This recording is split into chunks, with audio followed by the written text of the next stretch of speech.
Hey everybody, today we are debating intelligent design and we're starting right now.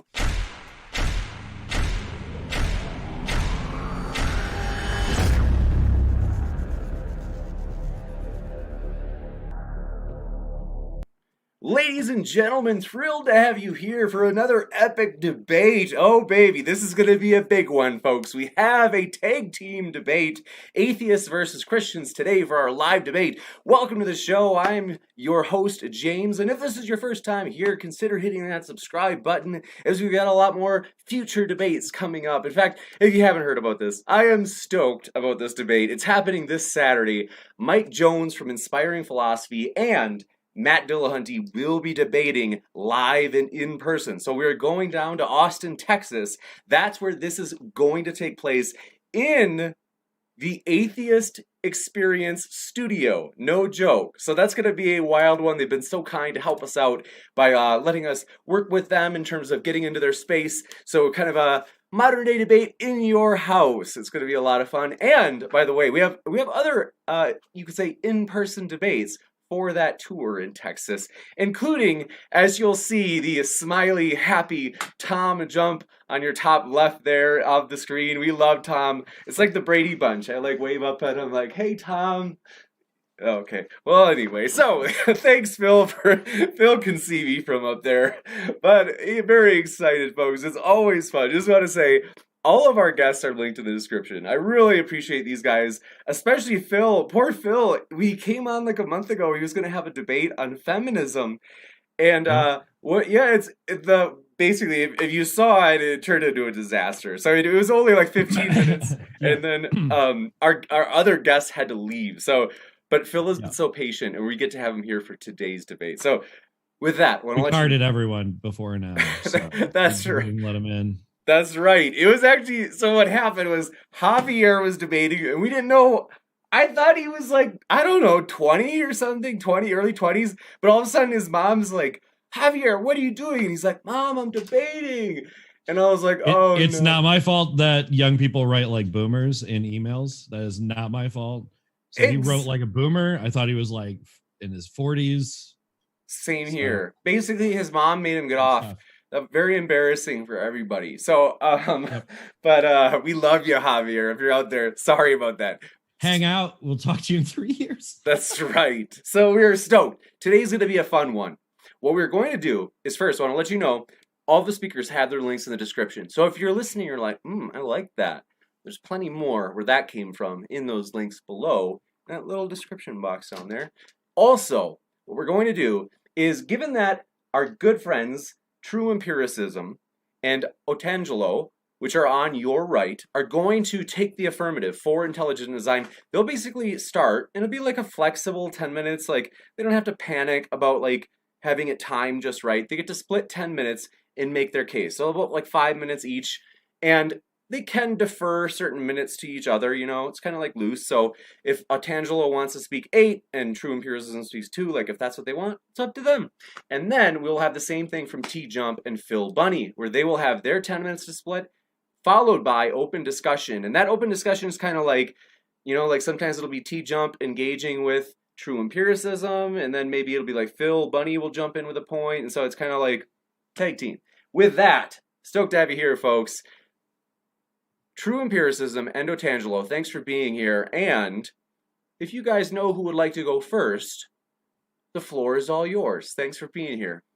Well, I have absolutely no problem going first. I actually prepared a little something, so it probably won't take me that long, maybe like 2-3 minutes. Premise 1, certain patterns are only known to come from an intelligent agent. Premise 2, those patterns are observed inside of the cell. Conclusion, therefore, because those patterns are observed in the cell, the best explanation to hold to is that an intelligent agent was behind them. And I want to note a few things here, specifically from the first premise. When I say only known, the operative word here is known. This is to say I'm appealing to our universal experience as intelligent agents exposed to modern society tend to understand the attributes of other minds. I also want us to understand that I'm operating within the confines of a pool of knowledge as well, which is to mean our uniform experience. So I'm only arguing within our available knowledge rather than trying to make maybe a scientific argument where you are maybe utilizing certain facts to come to a conclusion. Knowledge versus theory. That's pretty much where I'm going to try to keep myself at. That's the argument. That's going to be what my stance is here today. So maybe D'Angelo, he's got something else to say. So that's it. You got it. My approach is not maybe to provide proofs. We need you just a little bit louder, Otangelo, if you can. Is it better now? Little better, even better? Louder maybe. Okay. My approach is that we cannot prove if there is a God or there is no God. So the only thing we can do is apply Bayesian probability. That is, we can figure out what makes more sense. And there is a whole series of arguments that we use to comprobate intelligent design, that this starts from cosmology to origin of life, to evolution, to dualism or monism, and so forth. So I think the most strong evidence we see in the origin of life. That is a matter that is in these debates not so much debated as evolution, but in my view, it demonstrates very clearly that life could not come by unguided random events on early Earth. And in special, the origin of the basic building blocks of life is extremely unlikely to occur without guidance. Then the transition from basic building blocks of life to a full-fledged factory, which is a cell, and the genome with the information to build the molecular machines, and then a self-replicating cell. There is a huge gap between a prebiotic synthesis and then enzymatic synthesis, which is performed by fully developed cells. And science has no clue how to bridge that gap. There is no way to do that. And the problem is twofold. It is one, to get the basic molecules on prebiotic Earth, and then secondly, the information problem. You need to have the genetic code, you need to have the 20 amino acids to make proteins, you need to have information transmission system from the genes to the translation, then to build these amino acids into proteins. This is a whole chain of information, which there is no evolution. So that would have to occur by random unguided events on early Earth. And we do only know of intelligence being able to come up with codes, with information transmission systems, with computers, and so on. So I think that the origin of life, and when we look inside to molecular biology, we find very strong evidence pointing to the necessity of a designer to bring up all these systems. So my focus and my studies is principally into origin of life. You bet. Thanks very much. And now we will go over into the atheist side, in which case they're saying that there is no good evidence for intelligent design. The floor is yours, Phil and TJump. Mr. Jump, do you want to start or do you want me to start? We're so... Go for it. Just like a cup. Okay, good. Perfect. Direct orders. I love it.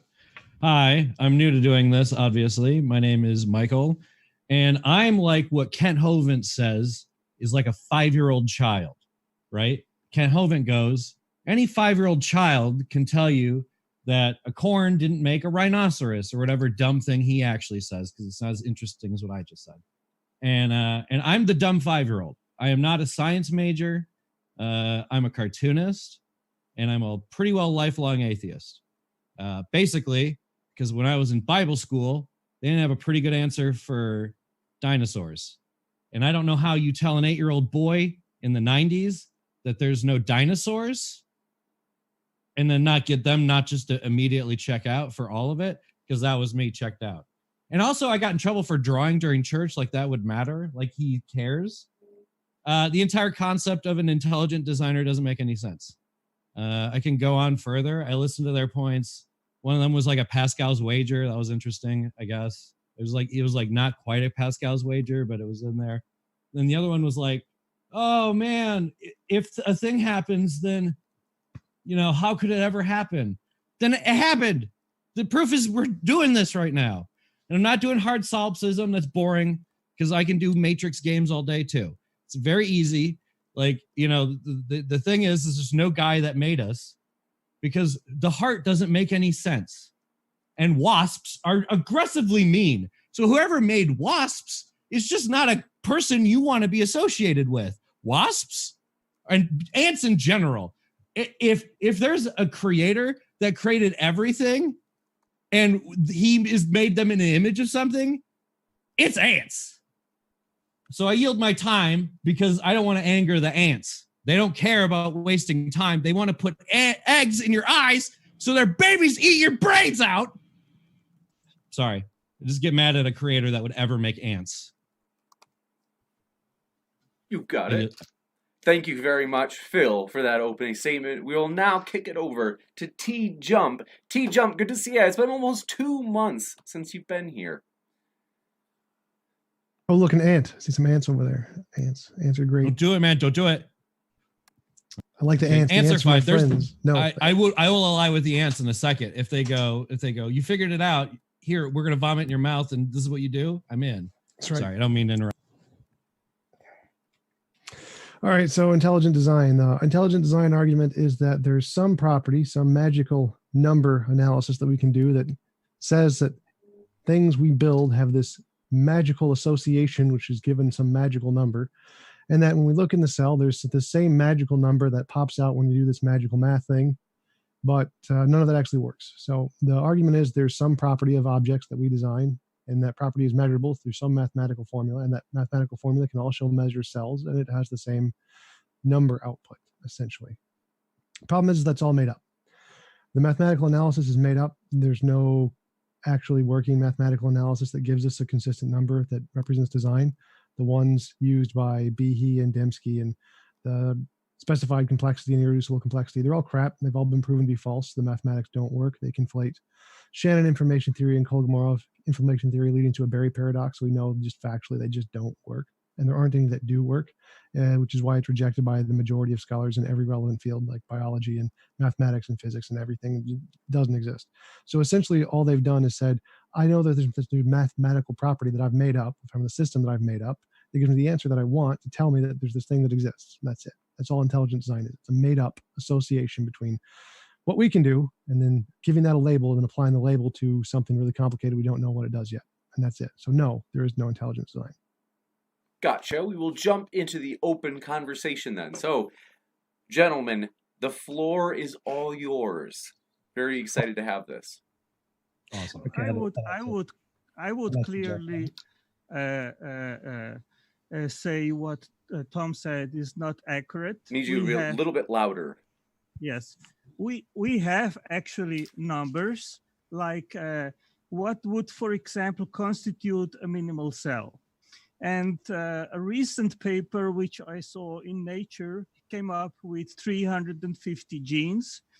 And I use a paper which came out in 2005, and they come up with 560 proteins, which would be a minimal number to have a functional self-replicating cell. Now we can take that number and make a calculation, and we can take an average size of 400 amino acids and then check what chance would there be that we would get these 560 proteins with the right sequence, which would provide a function to these proteins, and then eventually form into a self-replicating cell. Well, that is just a theoretical number. It is not something real because there is much more complexity involved in that. But if you scramble these 560 proteins, each with 400 amino acids, and at each position of these 400 amino acids, you need to select amongst 20 different amino acids, then you come to a chance of 1 to 10 to the 378,000. And that is such a huge astronomical number, which we can say it's a chance equal to 0. If we compare it to the No, number, because it would be a chance equal to 0 then. I hate to interrupt you, but that would be a chance equal to 0. That's why we have the words chance and equals Why don't to we 0. simplify it, man? What he means is that Also, that sounds really complicated. That's really complicated sounding to me. Michael, he's just bad at speaking. What he means when he says that there's 0 chances, he means that there's not enough molecules in the universe to accommodate that many. Like the problem of 10, the probability of 1 in 10 to the 300,000 is more than the number of particles in the universe. So it's unlikely that would happen in our universe. Really quick, guys, let's simplify it then, okay? Because complicated things don't sound very designed to me, is all. Well, theirs are pretty simple. Let's and we still screwed those up for decades. Because there's a couple of things. If you're talking about shannoned information can only reduce uncertainty and give you the probabilistic outcome of those characters over time. It doesn't deal with specific sequences of characters, like ID tries to point out. So the argument that I presented in premises was for a particular reason. The argument specifically by the Intelligent Design website goes like this, if anybody goes and checks it out. Certain patterns of nature are best explained by an intelligent cause because those patterns of nature are best explained, have been observed coming from an intelligent agent. And so if you're dealing with specific sequences of characters like the English alphabet being utilized, the 26-character English alphabet being utilized to write language or books or things like that, that's a property that has only been known to come from an intelligent agent as far as their knowledge goes. Hold on, just really quick. If that is too complicated, there's one particular object. Okay, there's one particular object that I typically point to so that people can understand the causal relationship. ATP synthase. The reason why is because ATP synthase, according to the literature, is a turbine, and turbines are known to come from intelligent agents. And so that it is. No, we describe it as a turbine, but it's not literally a turbine. We made a turbine. They go, oh, that thing in that cell, though, that looks like a thing that we designed. That's weird. So you know what it is? No, we describe it as a turbine. It's not a literal turbine. But you know what? Put a little tiny turbine in a cell. But I'd like to get behind this. Can you explain how are you defining an intelligent designer? Do you mean like the parts of it? Do you mean like a Martian or something that made cells with little turbines inside of the cells? And then he threw those into space? We're not talking about a fourth dimensional space. We're not talking about like Yahweh, right? What are we talking about? Excuse me, sir. I'm just trying to get down the parameters of what an intelligent designer I'll deal with that too. I'll deal with cool. that second point, but the first point I want to stand because it's an incorrect statement. It is 100% a verifiable fact that it is a turbine. Not because of an opinion or an assertion, but because they took it out and there was a tiny little man-made turbine and it said just to hear the rest from True. Sorry, I apologize. You're right. No problem.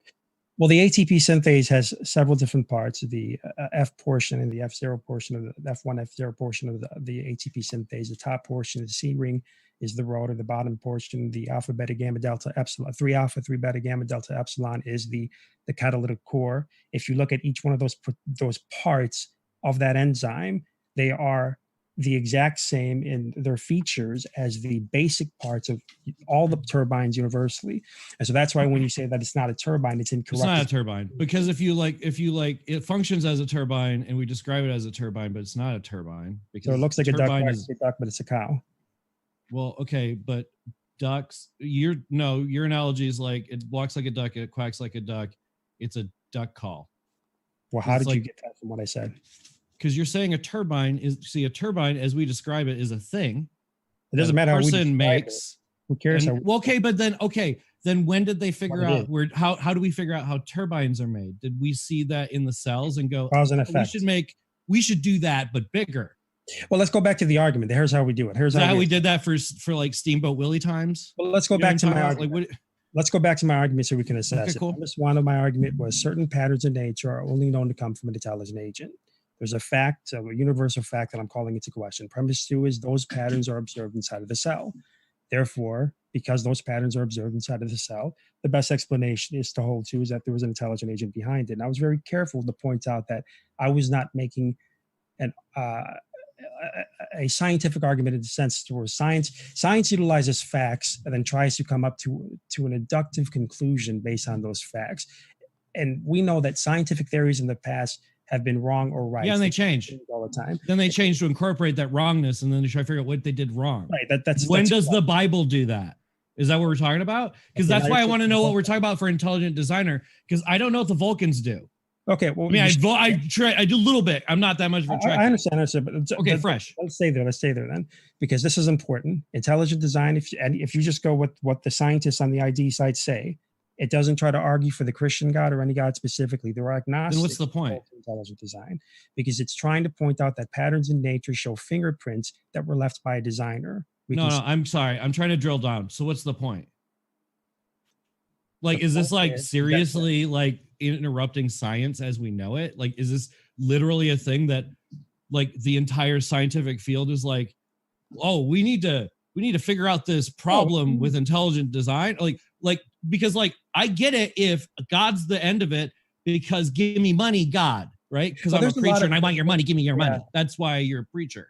Right? There's a lot of misinformation out there online, unfortunately. I'm just trying to understand the motivation behind this, because I don't know what I'm debating. Like, if I'm debating against aliens, hey man, that could happen. Like, I'm totally okay with the idea that a meteorite had living shit on it and it fell in this planet. I'm cool with that. But I need 1 billion years to even start thinking about making any two cellular, you know what I mean? Like, you need time and luck. And why are we crapping on chaos, man? Chaos is the best. All the time. Sometimes it's the worst, and other times it's the best. But it's always just the only thing we can prove actually exists. That's apparently not. If the premises order's an illusion, my man. Let's give the other side a chance to respond. Fair. Yeah. If the premises of my arguments are valid, then I think that's what the point is. But I think that we need to be careful, right? Because intelligent design means something specific. If we start bringing in different aspects that intelligent design doesn't bring in, well, then by definition, that's what's called a straw man fallacy, where you're attacking another argument rather than the argument presented. So the argument presented is doesn't remind me of your top. Let's just let him finish for a second. I understand that. I never got who the intelligent designer is and why it's not important. That's because I still don't. Okay, I'm trying to explain that to you. All right. The point is that the intelligent design doesn't argue for any identity. That's part of the argument. It's only trying to point out that there are patterns in nature that we can trace that to an intelligence being behind it. The identity is up there in the air. We don't need to know that. That's not important. It's unrelated to the intelligent design. So when you do that, when you say, well, I want to know the identity. Well, no, I just don't understand the point. But go on. Well, I made my piece. There's nothing you can change my mind on that subject. But okay, so there's the topic of tonight's. What I'm trying to say is the topic of tonight's debate is intelligent design. So we have to stay in the confines of that debate. But it doesn't make sense. Start saying what is. I would love to get to a different point. Hold on 1 second. We just want to let's hear him out for a sec. Sure. Sorry. I'll end it. All I'm going to try to say is that when you say that, you add premises to the argument, and that it becomes a fallacy. So you can go ahead and say whatever you want. I'm done. All right, let me pick up on that. So to talk about your argument, it is valid, but it's just unsound. So, I mean, you can say A equals B, B equals C, therefore A equals C. That's perfectly valid, but you can say cats are dogs, dogs are chickens, therefore cats are chickens is totally unsound. So your argument that there are some patterns that are recognizable as only being developed by design is false. It's just, there is no pattern. It's like, there are things we know that only come about by design because we've watched people design them and we see no other process that have made them. That's it. There is no actual measurable pattern that can differentiate design from non-design. So it's just, we've seen it being designed by this designer, therefore we know it's designed. The ATP synthase, well, we know the natural process that can produce all of the parts of the ATP synthase. That was purely debunked by many biologists who've talked about this. The guy who who actually was a defendant or in the Kitzmiller versus Dover trial and used it to destroy all this intelligence design nonsense, actually went through and showed this piece by piece for not only the ATP synthase, but also for the bacterial flagellum and all the arguments that Behe and Dembski and the ID people used in that trial, the Kitzmiller versus Dover trial, showed it's complete bullcrap, doesn't work. And it was ruled in a federal court that no, there is no such pattern. It's just bullshit. They just made it up. It doesn't exist. So your first premise is false. What was the second premise? It was something like this pattern is seen in the cells. Well, the first thing is there is no pattern. So the pattern is made up. Yeah. So you see it wherever you want to see it because you just say, that's a blah, blah, blah, blah, because that's essentially what you're saying. You just made up a term, labeled the thing you wanted to term, and then blah, blah, blah, okay, done. Can I respond? Are you finished with your statement? No, I'm not. I was literally going to say the same thing. Premise 2 is also false because there is nothing is seen in the cell. There's no pattern to see. It's just a made up pattern. You see it wherever you want to see it. And premise 1 is false because we've demonstrated that there is no such pattern. It's made up. That's why in the Kitzmiller versus Dover trial, the federal judge, who was a Christian, ruled this is bullcrap. It's just made up. There is no such pattern. It scientifically does not work in any sense. Go ahead. Are you done?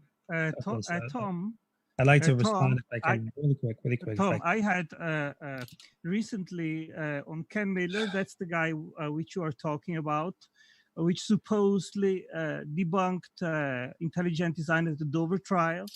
And I did post at his timeline, and I didn't get any ultimate response from him about the evidence that I posted. And I am still waiting for him to give me a reply. And I gave him examples of irreducible complexity, which is the big issue which he tried to debunk at the Dover trial. And I provided him an example of a bacteria. Its name is Mycoplasma mobile. And that bacterium has a motility using just 4 proteins. And if you take away one of these 4 proteins, you have no mobility of that bacterium. And one of the arguments that Ken Miller tried to use as a refutation was that some parts of the flagellum could be co-opted or taken from other functionalities and then inserted them into the flagellum. And wait, I thought you said he didn't respond to you. No, he didn't respond. And in case of that wait, so if he didn't respond, then why are you talking about his response? Well, I think we need to understand something, that we're getting a bit off topic right here, because if I was mentioning the ATP synthase and TJump you brought up, yep. If I'm talking about the ATP synthase and you're bringing up something that happened at the Dover trial, and we're talking about a scientific argument, everything's being mixed up here, because the type 3 secretory system, as in relation to the bacteria flagella, is not the ATP synthase. The ATP, I never said it was. So my argument was that Ken Miller. Hold on a second. No, I apologize. I'm in the middle of my point. I apologize. I understand what you're saying. I apologize. Hold on. Well, let me finish my thought, please. No, please let me. Hold on. No. Hold on one second. Wait, is there? Let me clarify my point. Coach. I don't know, Coach. I don't know what's going on here. It sounded like. Hold on 1 second. Okay, it was so repetitive. I thought that it was like all of a sudden there was an audio loop going on. Okay. So I think that. Hold on 1 second. I've got it.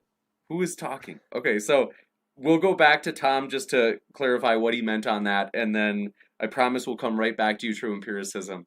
That was like. So go ahead. So you're right. The ATP synthase was not mentioned in the Kitzmiller-Dover trial, and I didn't say it was. I said Ken Miller, one of the person who was in the Kitzmiller versus Dover trial, had debunked the ATP synthase separately. He's done videos on that and published papers on that independently of the flagellum, but he also did the flagellum. And the same methodology he used for the flagellum in the Kitzmiller versus Dover trial also applies to the ATP synthase. He absolutely did not. It shows doesn't fail. It does actually. I mean, you can take it up with him. He's actually a professor in the field. I mean, he wins in this argument. Well, I'm sorry. That professor in that field didn't deal with the ATP synthase. He was dealing with the bacteria flagella. I was talking about the ATP synthase. Did you not hear what I just said? He hold on a second. The ATP synthase. Don't interrupt. I'm trying to, because you just said everything wrong right now. First thing that we need to note here is that the Kitzmiller trial was a court case. The scientific process is not a court case type ruling. But we all need to understand that. The second thing we need to understand is that the ATP synthase is located in the mitochondria. It's a completely different object that's up for debate. Third thing we need to understand is that we're not talking about irreducible complexity. No one mentioned irreducible complexity to you at all. The next thing we need to understand is that the mainstream articles, which were produced by scientists, a few here that I have at my disposal, directly indicates that the ATP synthase is the pattern that you just denied in your statement. You said, well, it's not a pattern, it's not a turbine, that's just something that you're trying to see. That is a demonstrably false statement, not by any sort of ID proponents. That's what the mainstream science says. And so I have a couple of articles here that I would like for us to read into, because you just seem to be just making things up off the top of your head and carrying on with it. So let's get into the turbines don't grow on things. That's let's my start point. with your first claim that Ken Miller didn't address the ATP synthase. Google I search. don't know what Michael just said. What did Michael just say? Well, I apologize. Let me just, because the first No, Tom's said, got this. Tom is much more credible. He's going to say what I'm going to say. I said a snarky thing, but Tom's going to say what I'm going to say very legitimately. But I'm going to go ahead. Okay. But like, you keep saying turbine like someone put a turbine inside of a cell, and that's like silly nonsense. So the first thing you said was Ken Miller did not address the ATP synthase. Just an assertion. Just Google search Ken Miller ATP synthase. The first thing that's going to pop up is Ken Miller's website with his publication, which has been cited 28 times in an academic peer-reviewed journal of him addressing the ATP synthase. So yes, he has. Okay, well, if he's got something for the ATP synthase, then let's talk about it. Bring it up. Let's talk about it. It's the exact same thing for all of the other arguments. Is that okay? But I want to get into the facts. I don't want you to name drop somebody, then I get into the evidence. I've already presented the evidence. It's the same thing. There is no such process. There is no pattern that is identifiable with design. It's a made-up pattern. There is no pattern. It doesn't exist. So there cannot be an identifiable. So here's an article right here. What I want you to do is I'm going to actually show an article from a mainstream journal dealing with the FATPAs. So I'm just not making assertions. What I would like you to do is to get into what Ken Miller said so that you can prove your points rather than asserting what Ken Miller did. So what in Ken Miller's points did he specifically lay out that proves that the patterns don't exist? All the patterns that have been presented by everyone who's presented them have been demonstrated to be false. So, for example, what is false? Well, the ATP synthase. Do you know what the ATP synthase does? ATP synthase isn't a pattern. We saw Face on Mars. So we saw Face on Mars. Oh, sorry. Hold on. The pattern is like where Michael Behe presents a mathematical formula, and he says that this mathematical formula can look at an object, calculate the object, and then come up with a number, and that number is the pattern. The pattern isn't no one is talking about numbers and patterns. If you make up the pattern, of course it fits the pattern. It's like the rule of fives. The higher I look into the rule of fives, the more I see the rule of fives. The rule of fives is always true. All numbers derive from or in some say associated with the number 5. Okay, so here's an actual bioscience. All numbers. Here's an actual article. Okay, crystallographic structures of the turbine C ring from spinach, chloroplast, and FATP synthase. So, do you guys want to actually read through an actual scientific article? Where is the little logo from whoever made the turbine? Is it Yahweh Industries? I'm irritated because look, man, this is a phone. The glass was made somewhere. The battery was made somewhere, and they all have logos of where they were made. So where's the turbine's logo for where the turbine was made? Let me help you guys. Let me help you understand. Please don't. I completely understand. I swear. You're going to say the same thing again. Hold on a second. Here's the point. What's a turbine? A thing we invented. Like a flat earther denying reality. Hold on a second. Oh my God! Yes, it's just like a flat earther demanding proof that the turbine was created by someone. One second. It put into organic things that replicate. Let's hear Are you kidding me? Hold on. Let's hear what true empiricism has to say, and then I promise we'll.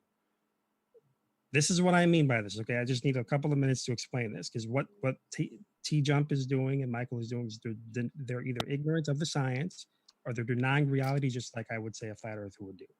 And here's what I mean by this. What is a turbine? A turbine is an energy utilization system that uses mechanical energy to produce electrical energy.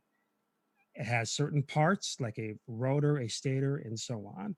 The ATP synthase demonstrably has in the C ring where the 10 to 14 different subunits are located, the protein subunits are located, they build the rotor.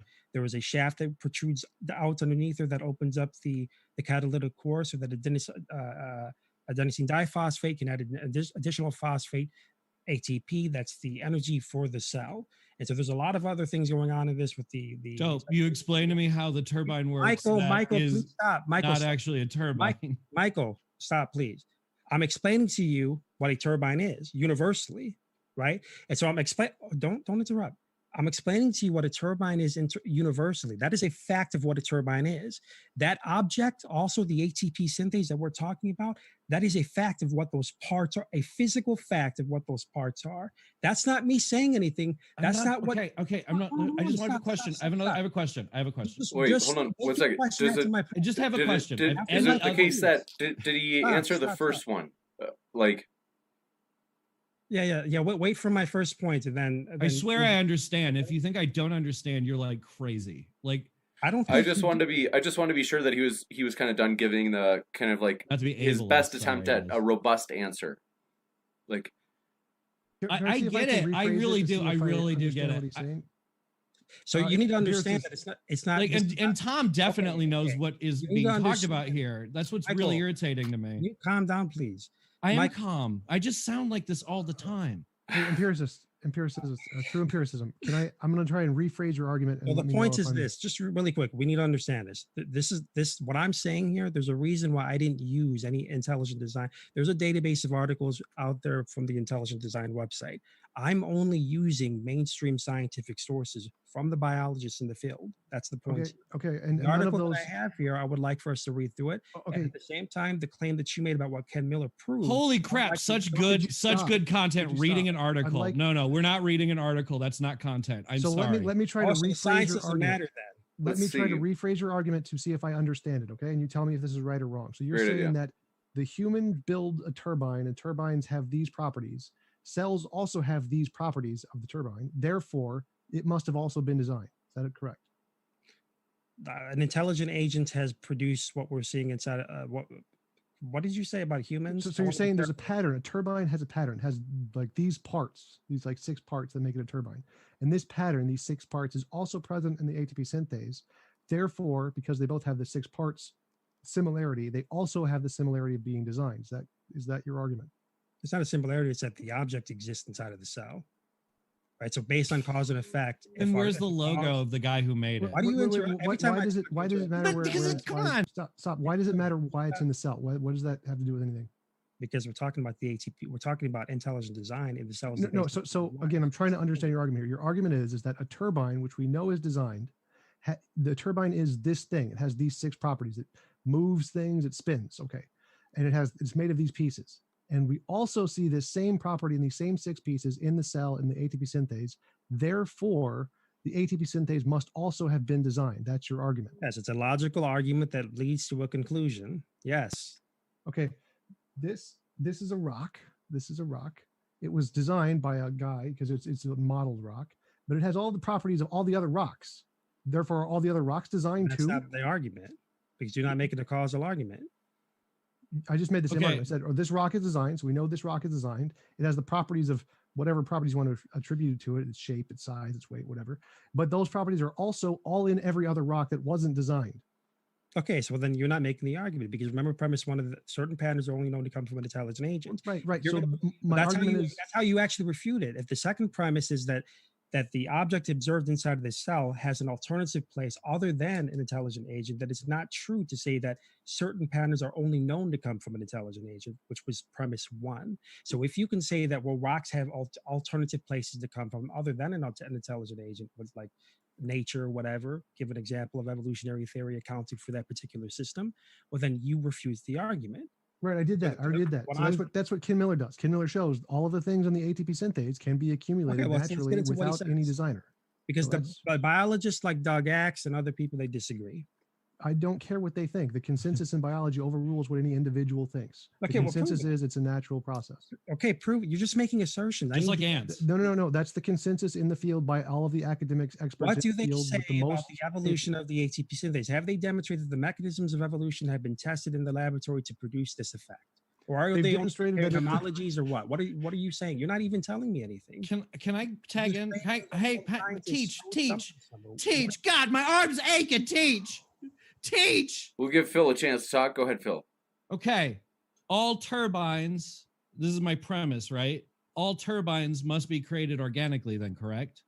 because that's the one thing that is not the same Oh, in a flagellum than in a turbine that a man makes. So Oh. all turbines must be made organically, like because incidentally is not the same thing as was made by a guy put it in a thing. The thing is always in the thing. Also, and can we define intelligent? Because I know I'm almost okay with dummy designed, almost, if you want to go alien made things and threw it into space. That's like dumb design. You can't call that a god. You're not gonna no one's gonna ask me to give them money for their church or pray for me or anything. That's fine. Foresight comparable to humans or greater. Oh, okay. Why? That's intelligence. I don't think there's any evidence of that. I think the Earth happened the way it happened, and we got lucky. Mars probably had something that happened similar to that. Okay, cool. I will mute myself again willingly. Well, the point, I mean, here's the point here. The only person here that is given any articles to source anything is myself. Or if we're going to be talking about intelligent design is a crack at science, right? So if there's any science out there, any data out there, any facts that we can put on the table, I'm more than willing to talk about Ken Miller. I'm more than willing to talk about anything, but I need to get into the substance of what they claim, because just because a scientist says something or claims something doesn't mean it's valid. If the consensus of scientists agrees, if it has actually been confirmed that the ATP synthase has evolved, then I would like to see what the evidence is. I understand the arguments because I've read into the arguments that scientists have made on both sides of the fence, like the hexamericula cases. I'm throwing that out there because that's where they believe shares homologous proteins with the ATP synthase, but they fail because what they're doing is only comparing homologies. That is actually what you guys are claiming is being done. It's pareidolia, it's pattern seeking. You're looking like seeing faces in the clouds. All they're doing is connecting dots with two things that look similar, but not showing a causal linkage to that for that thing to actually being able to be developed. But what we do know is that intelligent agents produce turbines. That's the object in question here. We see a turbine inside of the cell, so therefore we can infer that that was more than likely the end result of an intelligent agent, because in every single other instance in the past, an intelligent agent has produced a turbine. And so that's what I'm trying to say, is that you guys say it's pattern seeking, or you're just looking at it in the sense like it's a subjective or something. No, this is a fact of what the turbine is. A turbine is also inside of the cell. It's not an opinion that it's a turbine. That's what the mainstream scientists say. So what do we do with that conclusion? You guys claim Ken Miller, a mainstream scientist, says something. Claims can be made, but what does the actual evidence say in support? And thus far, no one here has provided any evidence. Well, I actually did. I presented papers by Ken Miller that have been. You asserted what Ken Miller said, but you won't give me the source, so you and I can read through it. We're not reading it on a stream. Are you crazy? This is for YouTube. I said Google Ken Miller ATP synthase. It's the first thing that pops up. Okay, let's look at it. Go for it. No, we're not going to go through academic papers. Guy, come on. You got to know. You can read the room. It's YouTube. You got to have an argument now or not or never. You know what I mean? Like we can go read it later after the after party. That's cool. But come on. Your argument I have an argument. All you guys are having is assertions. That's why I want to read through it. I gave you the same assertion you gave. You just gave some assertion. Anyone can give just any assertion at the top and just go, well, let's you see didn't 100% just prove my assertion. So there it goes. It's like, what is this? Come on. For that, I gave you an argument. I'm the only one who gave an argument here. No one. I asked for a lot of things to be clarified so I could make an argument, and no one would clarify those things. I don't really have an interesting argument, do I? Let's jump to Octangelo. Yes, I agree. If you have anything, we haven't heard from you in a while. Yeah. First of all, ATP synthase is not a product of evolution, because it had to emerge before self-replication cells could start. So the only alternative explanation to design would be random development or by chaos or chance on early Earth. So that is your alternative. It's not evolution. I have several science papers which confirm that on the first self-replicating cell, ATP synthase was required, was necessary. So we are not talking about evolution versus intelligent design.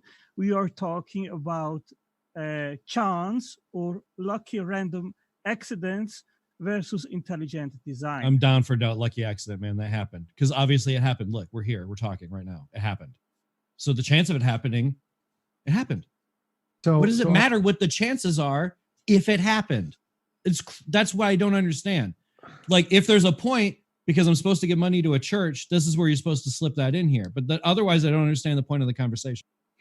Otzangelo, your argument is that the first replicating cell has ATP synthase. That's fine. The first replicating molecule did not. You do not need an ATP synthase for a replicating molecule. So, for example, the first replicating molecules would be like RNA. We've seen those developed on clay, which then can produce DNA, and then DNA can then produce cells. So you don't need the first replicating cell to as the first replicating a molecule. So ATP synthase was not required to make the first replicating molecule, which can then build the first replicating cell. So your argument doesn't follow. ATP synthase can completely be resulted from a biological evolution from natural non-reproducing molecles. And also on the intelligence thing, sorry. Okay, Tom, sorry, I would recommend that I you knew he have was coming in. after this chat a look at my channel. I have there a video on the origin of nucleotides and RNA. And my conclusion is that prebiotic synthesis of RNA and DNA is not possible. I don't really care about your conclusion. I'm going to go with the scientists, and their conclusion is that it is possible because they've actually demonstrated it. Like they've actually seen RNA being built on clay. So their conclusion is that it is not possible. And I can cite you Kern Smith, which is no. Again, the consensus is that it is possible. The RNA world is one of the leading hypotheses for abiogenesis. So again, you're just wrong on that. Sorry, no. What about octopuses and other cephalopods? I disagree with you. You don't get an opinion. It's just one of the consensuses is the RNA world. I can show you the science after our chat. What about cephalopods? They don't make any sense. Like they're antisocial. Where almost every creature on this planet is a social animal. Even ants, the despicable ant. They're antisocial, but they're highly intelligent. They can change their RNA, correct? I can't remember. Sorry, their DNA on some level. They're crazy. We're learning all this stuff about cephalopods. I don't eat squid anymore. They're too smart. Like I feel like I'm eating some kind of weird alien. Well, the problem is abiogenesis is almost what one guy made both of us. Like that's where Ken Hovind comes in and goes, that's proof of a same designer. And I'm like, dog, how? Because like, how did he make a squid? That's so weird compared to what everything else is. Like you can see where dogs and bears are the same kind of animal, right? You can see where, because there's links. And bears kind of look like dogs, and some dogs look almost exactly like bears, like Pomeranians. So, like, you know what I mean? Like, there's pretty obvious, like, I'm a dumb person and I can figure this out. Because to me, it seems like you're spending all of this time and effort where you could have, like, learned how to play a board game or met new people. And, like, I don't understand the point in this argument. Like, what am I supposed to be gleaning from this? What is it? What is the point of an intelligent designer get to us progressing in saving people in Australia from the horrible fires? Like, do you see what I'm saying? Like, how is it not regressive insanity? That's a red herring. That's what you call it. Okay, cool. We're just doing debate games. That's cool. I didn't know we're playing debate games. I thought it was a discussion and not debate games. Now, what you're saying is a red herring. I just don't understand the point. I don't understand the point. Like, you won't make it clear to me so I can, like, defend why you shouldn't think the way you think. All we're trying to do is make arguments because the topic of tonight's debate has to do with intelligent design. So we're right, but there's no. I mean, I'm a layman and I don't see any evidence Let's give him a chance to finish. Go ahead, Truman Pierce says. I was responding to him actually that what we're trying to do is tonight's debate has to do with intelligent design. So I'm trying to make it entertaining, my guy. I'm so sorry. All myself and Untangelo are doing is we're trying to make an argument for intelligent design. I'll just hit on some other thing that TJump brought up, the RNA world hypothesis. All those theories that are ideas, they're not even theories. All these ideas are inside of the confines of science are really just, they're not, okay, so with other scientific theories that usually they're looking into data or they're looking into the world to try to figure out how certain things work. The problem is with abiogenesis and RNA world studies is that there's a pressure that it seems like that scientists have to manufacture results. And then they're going to say, well, okay, well, abiogenesis is true. The problem is... Wait, are you making a conspiracy theory right now? I checked out for a second and then I started hearing dog whistles. No conspiracy theory. There's no conspiracy theory, but I think that if you look inside... No, I didn't ask you. TJump, did you hear that too? Or is that just me? So you want to ignore my response and ask TJump? Do you want to hear from I don't me? want to hear your response. I was asking because I don't want to confirm that I'm not hearing what I'm hearing. Okay, so you want to finish your hearing what I got to say? Sure, go ahead. All I'm trying to say is that from the Muscovite mica, this idea of a sandwich or with the free-floating nucleotides in a prebiotic soup, all of these ideas, they all fail. None of them can ever show how the minimum amount of proteins can come together to produce an actual cell, to produce a whatever was before the cell, because they don't even know what it was. But the point here is that if you're looking into the information, you realize that there's no evidence at all of abiogenesis whatsoever. So where is the pressure coming from to go into that direction? If you look at it from evolutionary perspective, for example, the base level, right? They claim that, well, that's what the evidence shows, that the further you go back, the more simplistic things get. The reality is that if you look at the Cambrian, most of the major phylum are already there, the chordates, the echinoderms, and so on. There's no evidence of divergence at the very. Hold on. I'm gonna let you finish. I promise. I promise I'm gonna let you finish. You don't believe in evolution? I do not. So I think evolution You do not accept evolution?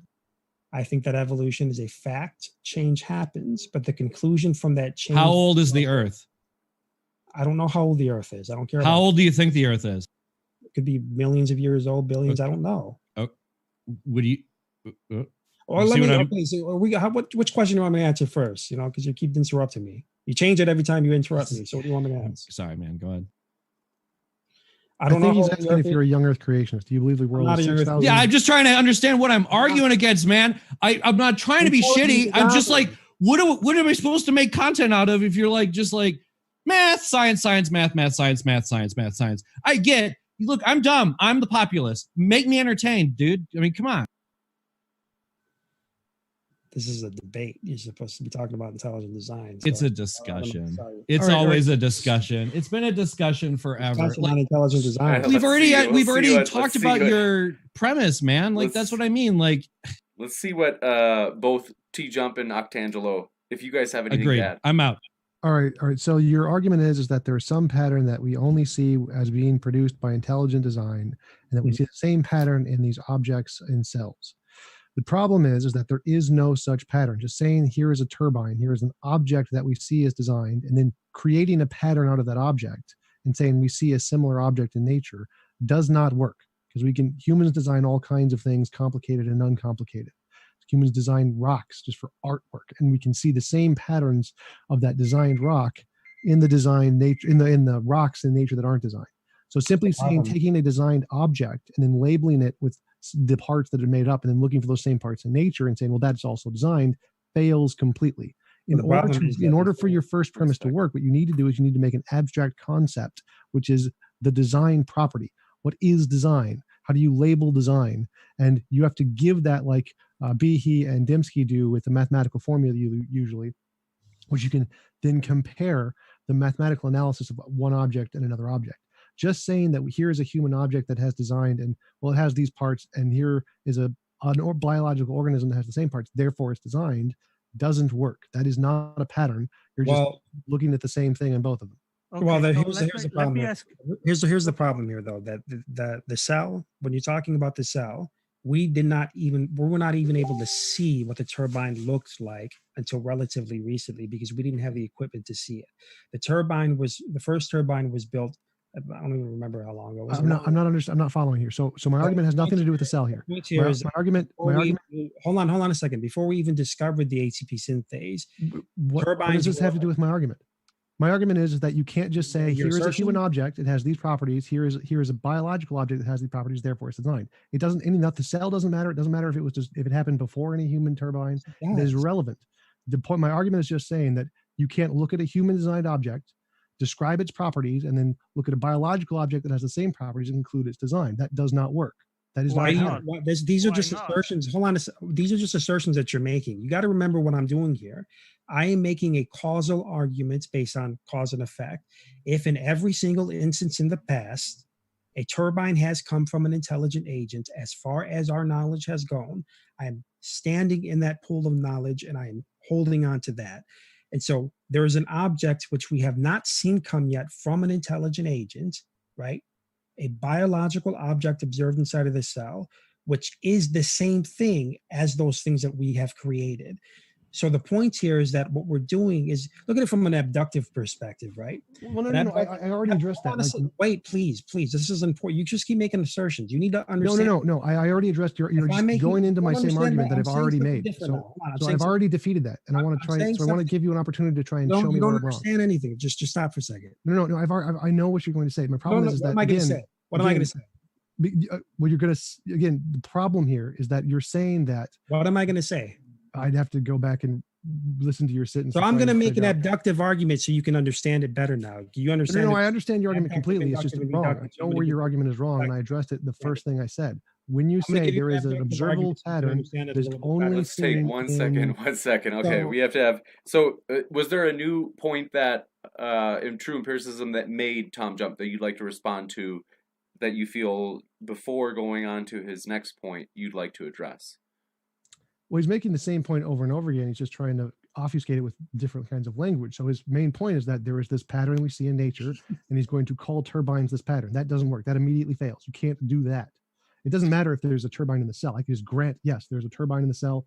Your argument still fails because you can't call a turbine a pattern. A turbine isn't a pattern. A turbine is an object.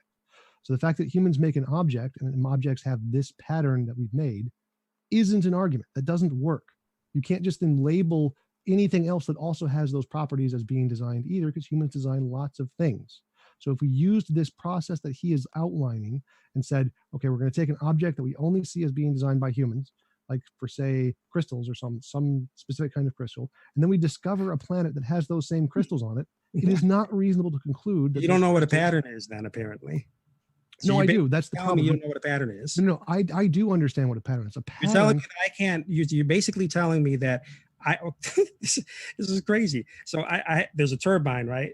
Every time we find a turbine, it's a creator has built it, right? But you're saying for some reason that there's no logical connection to it at all. That okay, we found a turbine at all, but we can't say it. Correct. Turbine too, because reasons. I mean, what? That's correct. So here's the reason. We can say if there's a crystal that we only see as being built by humans, and then we go discover another planet, those crystals are on that planet, would it be reasonable to conclude those crystals were designed by a designer? Oh, what did I tell you about the rocks earlier? You weren't, so you're not listening. See, if you have the argument that I gave you is trying to narrow down one thing. Premise one: certain patterns in nature are only known to come from an intelligent agent. Again, certain patterns in nature are only known to come from an intelligent agent. If you were to look at, for example, man-made lakes versus naturally occurring lakes, you would have two different explanations right on the table. Man-made things versus naturally occurring things. There are two alternatives for that knowledge. And so we can definitely say that we let's just say you're right. I just grant all of that. I'm going to say you're absolutely 100% right. Now so if there's certain kinds of patterns that we only see being made by humans that are never made in nature, like for example, if humans make a certain kind of crystal that has never been seen in nature anywhere, ever, no matter what, it's only made by humans. It's the only way we know it was made. And then we discover a planet where these crystals have been being there for billions of years before humans ever made it. Would it be reasonable to conclude the crystals were designed? No. If there was new information, new knowledge that came to the table that showed, okay, now it's a naturally occurring phenomena, then the first premise becomes invalidated because it's not the only known place to come from an intelligent agent, right? You got to pay attention to what I'm telling you. Again, I don't think you're following my argument. So again, I'm saying there's a natural thing that was only known to come about by humans, just like you said, the first premise. So here's an object, a crystal that humans have made that is nowhere on Earth. We've never seen it being made anywhere but by humans. And we don't know of any natural process that does it. We have no idea. We just go to a planet and we see these crystals. We don't know how they were made. We don't know what caused them naturally or designed. And your argument is that, well, since we only know it's being designed by humans on Earth in the current time, therefore we're going to conclude these crystals were designed and not naturally produced. Correct? That's what you would do using this process. We made a crystal only seen, done on Earth by humans, and we go to a planet, we discover the crystal, we don't find a natural process for it. Is it reasonable to conclude those crystals were necessarily or probably Crystals, designed. there are different kinds of crystals that are made that occur naturally, so the argument wouldn't fit because it's not a causal argument. You need to use Yes, exactly. And just what like you're giving me is what's called the fallacy of faulty analogy. You no, can't no, no, no, no, no. The point of the analogy is just like you said that we see other crystals that are made in other ways, and they're similar to the crystals we see in that we just It's not made. about similarities. It's about the No, exact no, properties of an object that has a uniform property. Do you understand? no, no. There's Do no, all turbines have little screws? there is and, no like, there is no ATP synthase that has the exact properties of any turbine humans made because none of them are made of steel. So they can't be the exact properties. You're ambiguating with similarities. You're saying it has a spinny thing and another spinny thing and it causes motion, and that's essentially what you're calling a turbine. So No, just it like is, it does. Just stop. The ATP synthase is what? A turbine. That's what I keep on telling you, right? A yes, I turbine grant has that. specific every turbine has specific properties. Telling me that it's made out of different material doesn't tell me anything. No, no, no. Chris, Stop, you stop. said Different exact. You turbines said are made out of exact woods, properties. Remember? plastics. Different turbines are made out of woods, plastics, coppers, different kinds of metals. The fact that you point out, well, this turbine is made out of biological material, proteins and compounds, doesn't tell me anything. It's just additional material. Remember, you said Point is that is it a turbine or not? I understand what you're saying. So again, your criticism of my argument was the fact that they have to be the exact same. And no, that's false. You just have to have the same general set of properties that you've chosen. So That's why I told you earlier. That's why I told you. Let's just let him finish as well. One sec. Were you done, Tom? No. So his argument was, my argument is that, so we see these man-made crystals that are only made by humans. Oh, but they're analogous to other things we've seen that are other crystals that aren't man-made crystals. There's something else. Well, we can do the same thing with the ATP synthase. So just like we see the ATP synthase, which is similar to a turbine, all of the other parts, the parts of the ATP synthase are like those other crystals. We've seen them being developed naturally. They don't need to be combined, but to design in any way. So just like we have an analogy to a man-made crystal, and we can see, well, clearly there are other crystals. And so it's reasonable to infer that this crystal could also be produced by natural processes. We can look at the ATP synthase and see, well, all of the parts of the ATP synthase can come about by natural processes. So it's reasonable to conclude that it's also a product of natural processes. So his original argument that simply saying there's this object that's only apparent in human design, therefore inferring it must be designed if there's any other thing that has the same properties, doesn't work for the same reason as my crystal analogy. If we make crystals that are only made by humans and we go to another planet and we see crystals, those same kind of crystals, it would not be reasonable to conclude the design for the same reason. You're missing the point. The ATP No, I got your point exactly. You're saying that there's the ATP synthase is an object located inside of the mitochondria. The mitochondria. It doesn't matter where the object is located. It's It's no difference to the argument. This is the point is that the ATP synthase is the object that's up for debate right now, and so we're trying to point at what's inside of man to find out. I'm not sure how you don't see why. You're not understanding what we're doing here. We're trying. No, I'm taking your exact argument and making a replica for it. Show you why it doesn't work. I don't understand what you're not getting. Can you stop over talking me now, please? We're trying to understand the object that's in question to come to a conclusion over it. You're saying, well, if we find something, the ATP synthase emerging through nature. No, I never said that. So what are you talking about then? So again, I'll go through it again. Tell me which part you don't understand. So if we have your first premise of your argument is that there are some natural things, natural patterns that are only seen done by design. So yes. We're going to come up with a natural pattern that we only see done by design, which is like, we're going to call it a crystal, and it's going to be a man-made crystal. It's only seen done by human design. And then we go to another planet and we discover these crystals are on that planet. So it fits your first premise. And then your second premise is that we only see these things being done by humans. And so since we only see these things being done by humans, it also fits your second premise. So if it fits your first premise and your second premise, the conclusion must also follow. So if this pattern of events occurs, we should also reasonably conclude that these crystals on this other planet were designed by humans using your own argument. If there is a property, okay, try to follow this, please. If there is a property which has always had X cause, try to follow this, a property that has always had X cause, and then that property that has always had X cause is observed coming from another place that we are questioning, that we do not know we don't have any relation to yet. We don't know what it is, but it is the same property.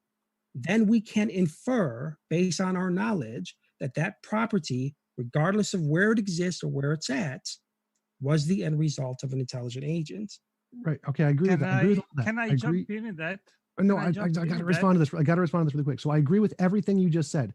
The problem is as I first thing I said was that the property you're describing is arbitrary. There is no such property. That's the problem. So when you claim a turbine Yes, there is. property of the turbine, One sec. Let's give him a chance to finish, and then we got to jump over to Octangelo after Tom. so when you just said gave there's you the a property mainstream of the article. turbine, you're simply just labeling a certain set of properties it has, and then saying that I those didn't same label set of anything. properties are also in the ATP synthase. Where I can do the same thing, and I can say the man-made crystal has a certain set of properties which makes it different from all of the other crystals that are on Earth. Therefore, this property, this set of properties, is only found in this crystal, which we know is only made by humans. Different And we're going to call that a material. property. And so we can make it fit your argument exactly. So this crystal has some property, some set of properties that make it independent of all other crystals, and it's only man-made. It's only So a that. And so fallacy it of has this composition, property. is that what you're giving me then? So what? Is it a fallacy of composition or a fallacy? Which fallacy is it? Fallacy of composition or fallacy of I think yours is a hasty generalization. no, I But think that what you're doing is because you're trying to find one part of the whole and you're trying to exaggerate it to stretch it over the other parts of the whole. That's what you call a fallacy of composition. no, that's what I'm saying you're doing. So You're I'm telling me that because there's one part that's different inside of what we're observing inside of nature, that it's biological material. Therefore, you can ignore what it is as a whole, all the other properties that make it a turbine. That's the reason why I went back to the example that I brought up earlier, that turbine's different from one another. no. That's what I'm saying. I'm saying that When I you're opened doing up that. in I'm this saying debate, I that specifically said no. the universal parts Please, of the let me clarify. Let me clarify. So inside of the what agent. I'm saying is that you are making that fallacy You're because making you a are fallacious picking. assertion. You are Repeat it. 1 second. please, Let's please, let Tom please, finish let me- for a sec. you are picking a certain set of properties of a turbine. Specifically, you're determining it based off its function, what it does, and you're saying, well, what are the things that qualify what it does? And you're No, I going to think it's label that a positive. property. It's not all of the properties of a turbine. There are lots of other properties of a turbine that you're not including, like what it's I made of. already explained that to you earlier. No, I already explained this to you Okay. earlier. That's the problem. You've Okay, so arbitrarily chosen let a me say set of this. properties, I'll listen to called it everything you something have to that's say. designed, and then said there's an analogous thing in a cell. Anybody can do that, just like my crystal example, This as is I a fallacy of demonstrated, division you're which giving is me. why it doesn't work. Yes, your argument is a fallacy of division. Exactly. That's correct. It's not a fallacy of division. How are you going to say mine's a It's fallacy? the exact same as the argument I just Yours made. is a That's the fallacy problem. of So division. anything that applies to my argument also applies to yours because it's the same argument. It's No, it's not. structurally the same. It's not. It's not It at all. is. You're the exact giving same me a argument. fallacy of division to try to attack a logical argument that leads down to its conclusions. No, I'm using your You exact even argument. It's the acknowledge at same the beginning- premise, hold on, same hold on. conclusion. You even So said if- at the beginning that my argument was a logical argument. So let's not even try to say that. But hold So on. yeah, I'm using your same argument. That's the point. I've just changed it from being a cell to a crystal. God, It's the same what argument. you're giving straw man fallacy, you're attacking another argument rather than the actual No, argument. it's the exact same form as your Let me argument. sort this So out. Let me sort this out. So at the beginning of the hangout, when this discussion we started, I made a very clear point to say the universal points and properties of a turbine are what we're observing inside of the ATP synthase. That's what we're observing. The well, no. universal- They're not Because universal there are properties of different every kinds of turbine. There turbines. is no such thing as universal properties of every turbine. It's just Yes, there is. Hold on. properties we label as a You turbine. got to listen to what I'm going to say to you because here's the point. Steam turbines, Pelton turbines, they all differ from one another. Some use steam, some use water, some use wind. There are different turbines. They all have a variety of different mechanical parts, but the universal properties of those parts, a rotor, a stator, energy utilization, these are all of the same properties in each and every one of these All right, turbines. I think I And so the got it. I think basic I got it. universal properties are what you're observing inside of the I ATP. grant all of that. Hold on. I accept You're everything you just saying said. that it's different give, like, because what we're observing inside of So nature. I apologize. I grant everything you Because just what we're said. observing Yes, inside of yes, I grant it. nature I grant is it completely. organic material. Okay, I agree. one I sec. agree. That I is agree. the I fallacy agree. I agree. Okay. conclusion. One Okay. sec. So let me All explain. the other parts of We're the gonna cell. hold on. I am agreeing Maybe- with everything you just said. Maybe So can I now? maybe one sentence to wrap it up. True Yes, empiricism, and then we got to yes. switch over to Tom Jump. Yeah, I was just going to say that. Okay, so really quick, what he's basically doing, he's trying to narrow down on one property that is different inside of nature because it can't be the same as the things that we're observing. That property has to do with organic material. I point out that all sorts of turbines have different materials, obviously. So it would follow logically that it's either the fallacy division, fallacy composition. You guys go look it up who's watching because that doesn't matter. You can't just ignore all the other properties of a turbine and say that it's not a turbine because turbines are different. All sorts of turbines are different from one another. It doesn't work to say that it doesn't have the same material. It's illogical. He just committed a fallacy in response to me. That's all it was. Okay, let's go back to Tom. All right. So my argument is that he has cherry picked certain properties that we call turbines because we've labeled a turbine to be these certain properties. So if I can say we create a crystal that has these specific new properties, we can label that new properties a turbine. It's just give it any label we want. And so these new properties that only exist in this one crystal man-made is a turbine. And if we see these new properties that we call a turbine in a different planet, is it man-made? No.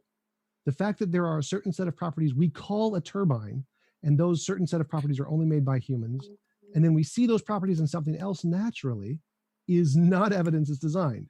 It's, as he said, a composition division fallacy. No, that does not work. You can't just say there is a list of properties we call a turbine, and then these properties are in a natural thing, therefore it's designed, because it fits the example I gave of the crystal exactly. If we created a crystal man-made, which only has these certain properties which are different from all other crystals, and we label these new properties the turbine property, and then we see the turbine property in another planet, is it reasonable to conclude those other planet crystals are designed? No, it doesn't work. You use turbine property, the way that you say it, it's like almost like, well, it's not really what it is. It's just like we're calling it that. We're not just calling it that. It's not, not us just calling us that. That's why I just gave you that peer-reviewed article from Science so that you could look at it and read Well, it. no, It's not us. exactly right. It doesn't matter. Exactly Even right. if we don't say it, even if whatever words we describe it, those are the exact parts that are located in the universal properties of different turbines at their basic function.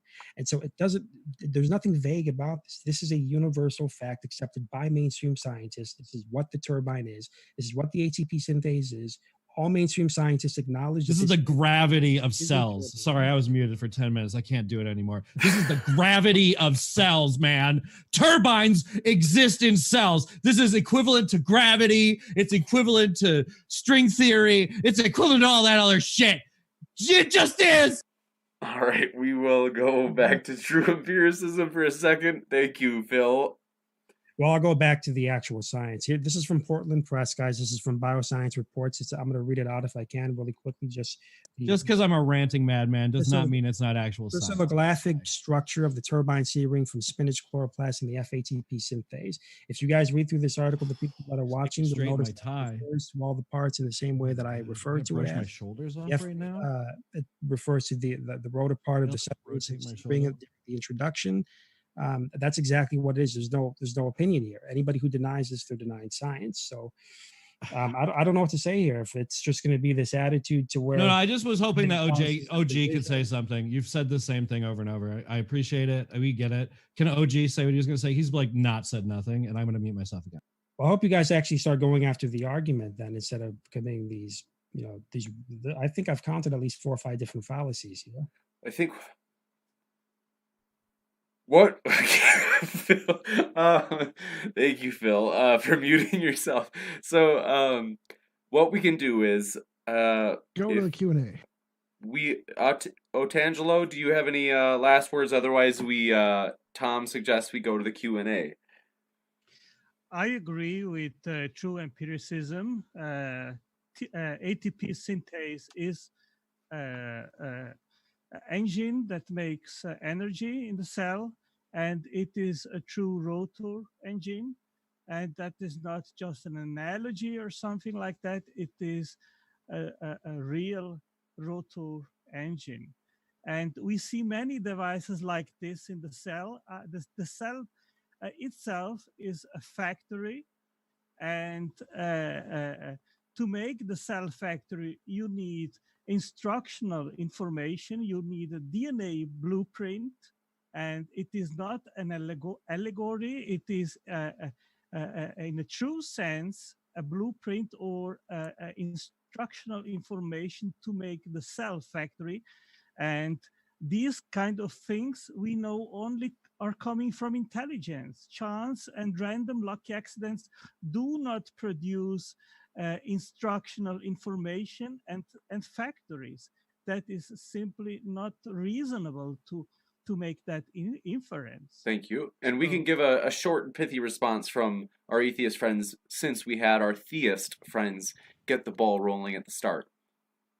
The information process is just a physical system. So proteins and original cells form by physical folds in them. So it's like falling rocks. There's no actual design required. It's not arbitrary. So yes, they can be information systems, and information is in everything. We know that from physics. Like if you drop a salt crystal into a black hole, the information from the salt crystal is left on the surface of the black hole. So every object, everything in the universe has information. There's no design required for that.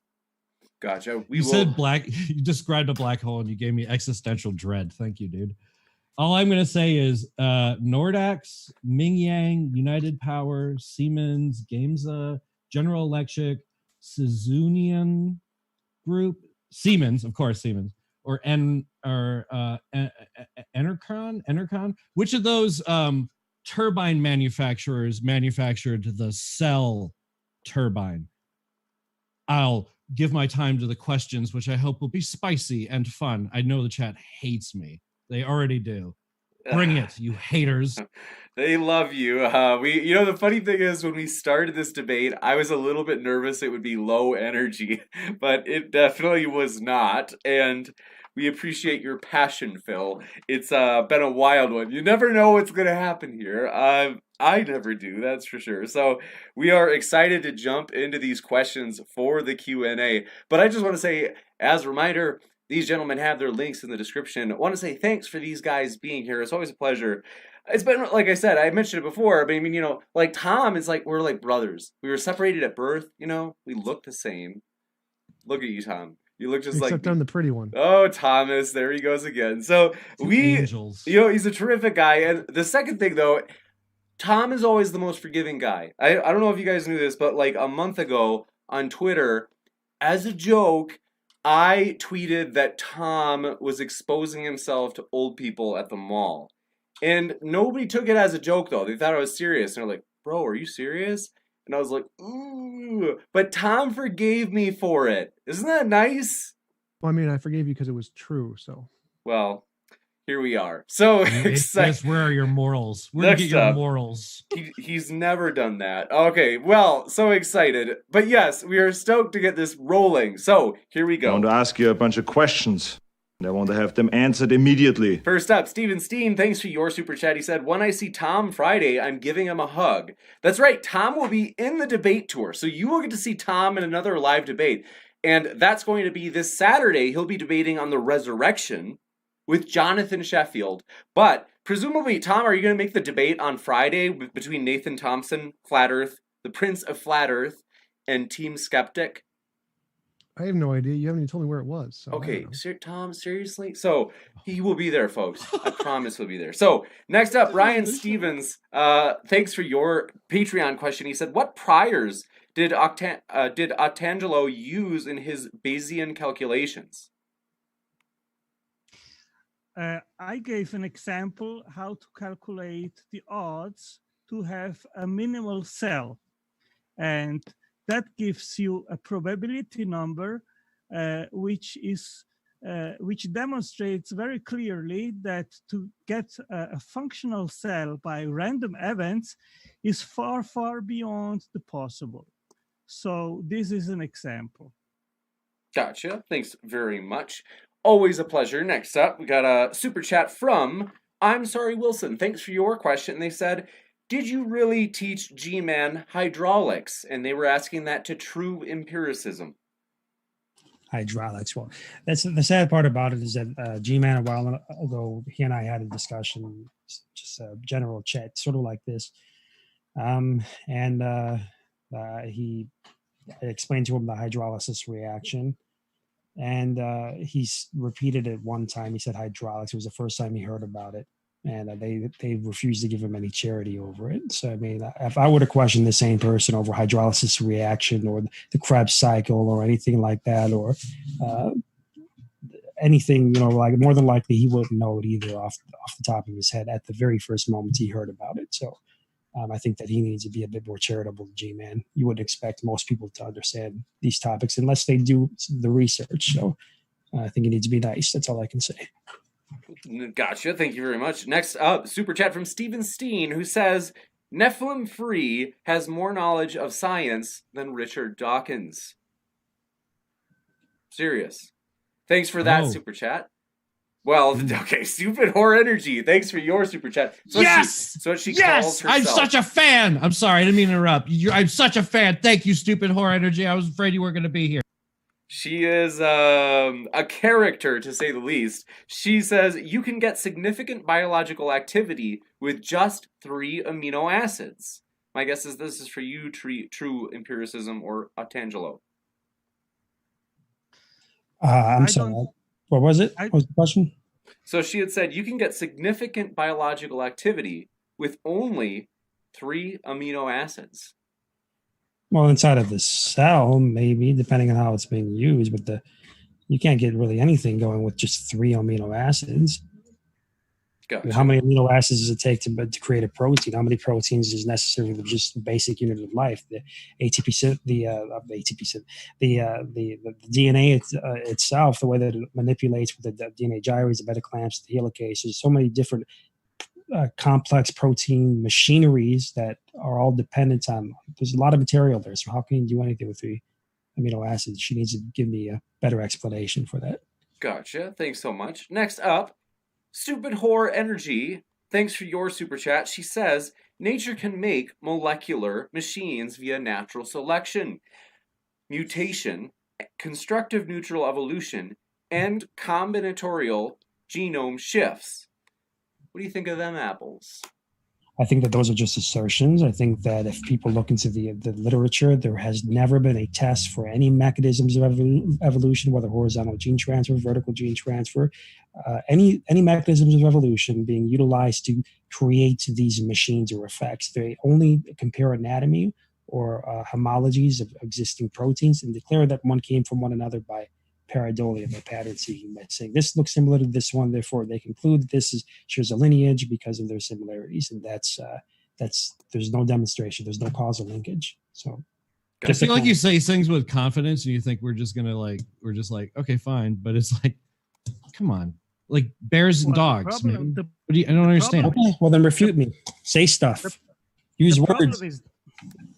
The problem is deeper because you need a minimal number of proteins to have a functional self-replicating cell. So it is not only a question of evolution, how you get different proteins once you have life, but also how you get proteins before life starts. And that's a much bigger problem.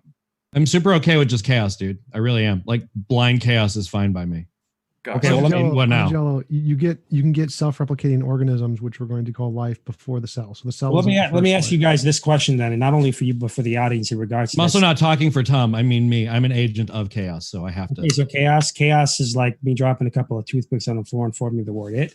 Compare that to the English alphabet for dropping the whole box of toothpicks on the floor and getting the Declaration of Independence. That's the difference between both of our positions: evolutionary theory, random process of gradual intent, or gradual accident, or an intelligent agent deliberately manipulating those parts so that you can have language. What makes more sense there? What actually? No, my position. That's in regards to DNA.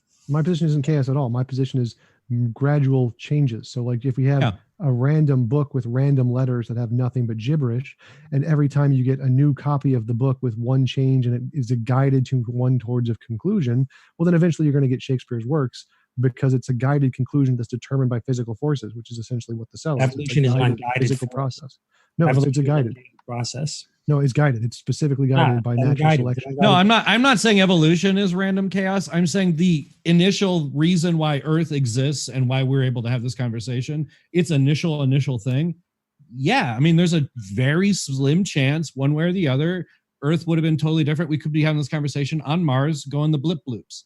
You know what I mean? Like, I understand that. I'm okay with that. That's the only thing I'm talking about, because I feel like that's what always comes down to. It's like, well, Earth is just so perfect. It had to have. And you're like, well, I wasn't Mars. Like we're speculating that Mars might have been okay for a while, and then maybe it fizzled out for one reason or another. And there's a lot of theories on this, like that are way over my brain space. So, but it doesn't say anything. Like you're hammering this whole thing down. Like you have this life preserver of there's a turbine in it. There's a turbine in it. But we're like, you're just saying it's a turbine, and you won't admit that you're just saying it's a turbine. We've got to quick go back to the questions pretty quick here. I'm going to give you a short and pithy, quick response, true empiricism, and then we've got to quick go back to the Q&A.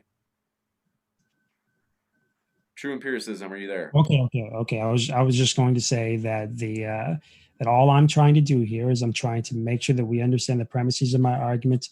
I'm trying to compare a causal argument compared to an unintended process. Because remember, this is supposed to be about atheist and Christian. Atheism means to be without theism. Theism is a belief in a personal, interactive, creative God. That primacy of creation is what we're challenging here. And so, if You said that there was no Hold on, intelligent, we got to like do we're a not short talking and about an pithy intelligent. response. That's what's. We got to I do know. a I'm short sorry, and but pithy that's response, and then we got to go back to the Q&A. Otherwise, we do have a I'll leave ton it. of questions.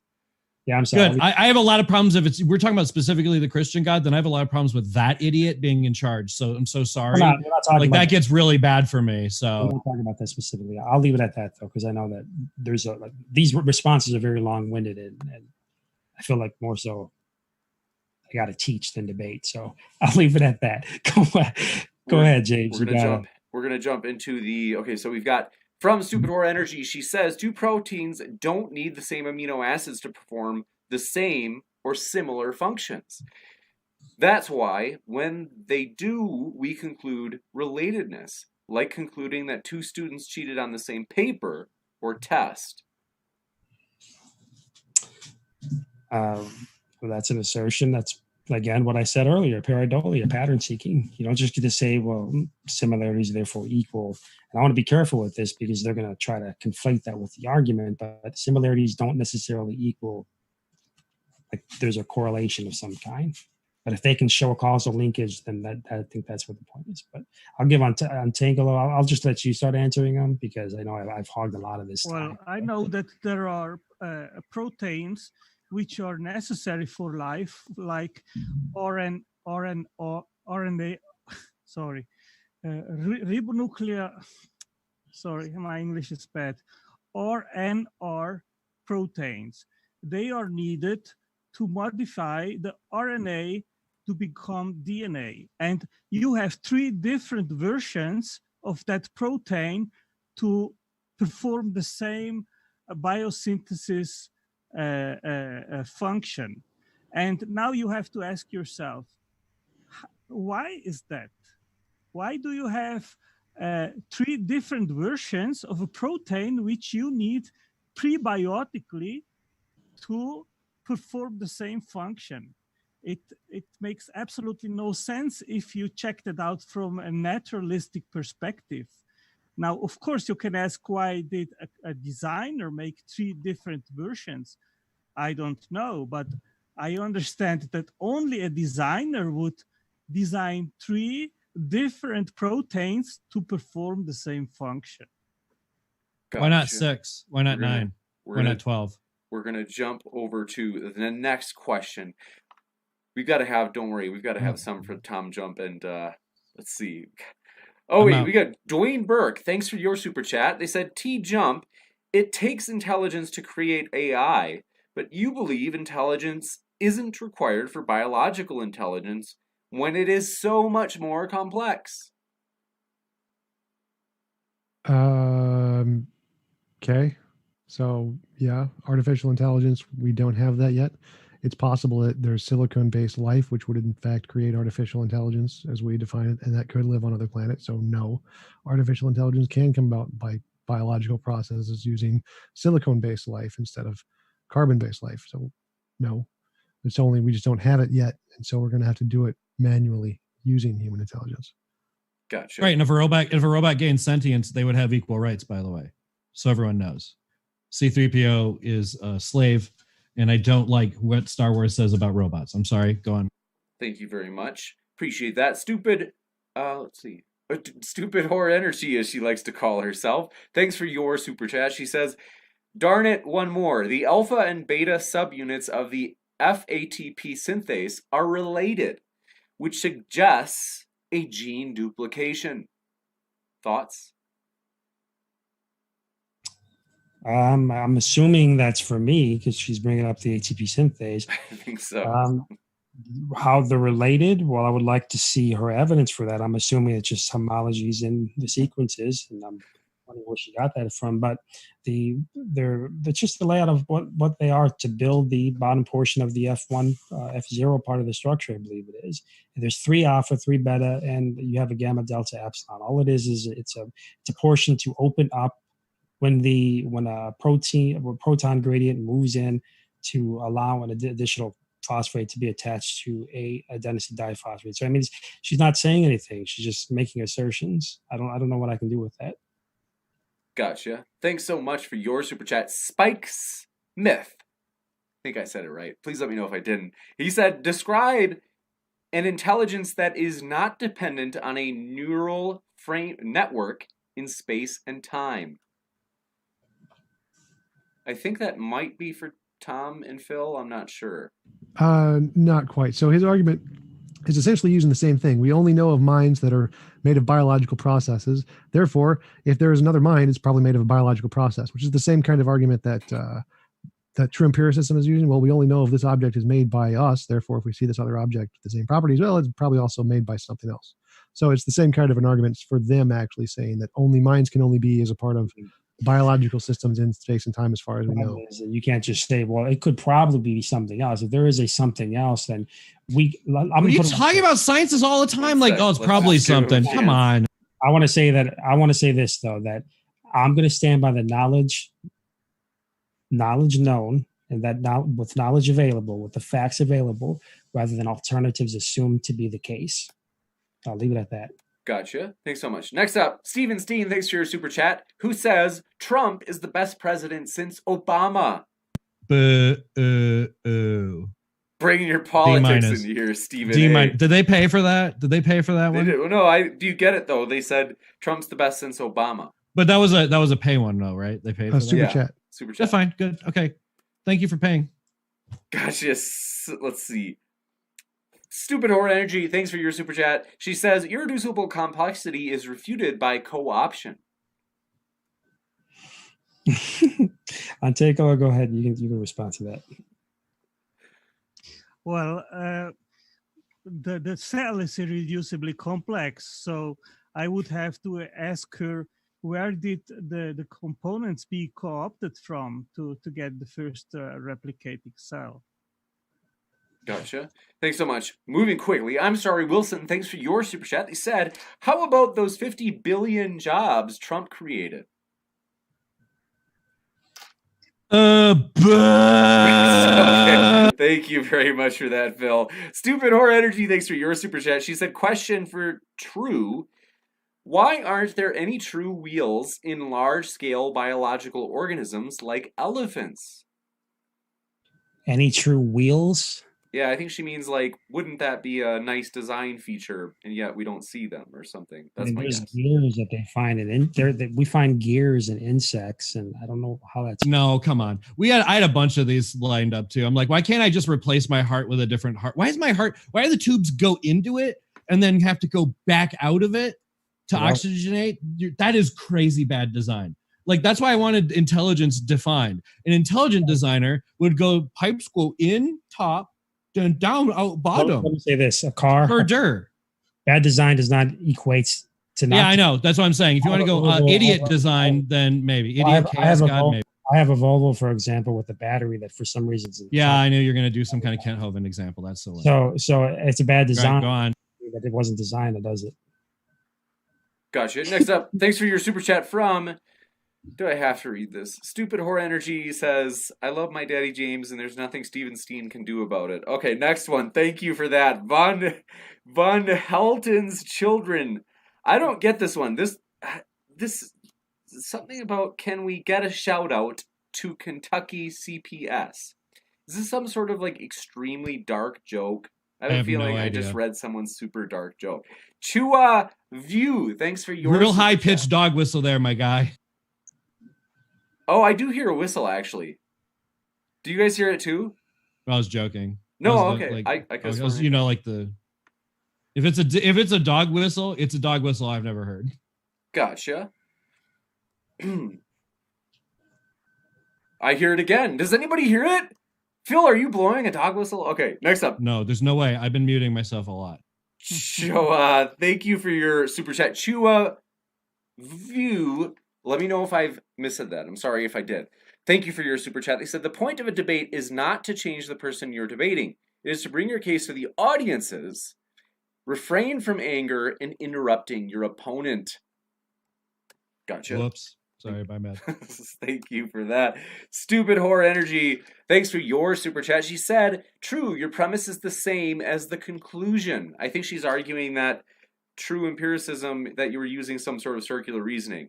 maybe. Yeah, she's accusing it of begging the question fallacy, of what's called the question fallacy, and it doesn't. It's not the same at all. If you look at, for example, the way that William Lane Craig lays out his Kalam cosmological argument, it's premise one: everything that begins to exist has a cause. Premise two: the universe begins to exist, therefore the universe must have a cause. It's instead of you saying, well, X is true because, using some sort of circular reasoning, it's trying to utilize. Universe may have always existed, and our universe may have Can you started stop existing. interrupting me, please? Well, but I'm just making a point because you're just this is I'm just tweaking your point a little bit, because that consensus is not a consensus either. The Big Bang Theory is like always changing and malleable for a reason, because it's real weird science. So I'm just making a point that the universe itself could exist a lot, and there could be other universes, but how would you know, right? Okay, but here's from logicalfallacies.com. It's true. I mean, when there's a circular type of reasoning, then that is what you would consider begging the question fallacy. Claim X assumes X is true. And I like to use references like this because when I explain it, for some reason, when I try to help these people understand, it doesn't grasp their ears. But here it says, what is the exception?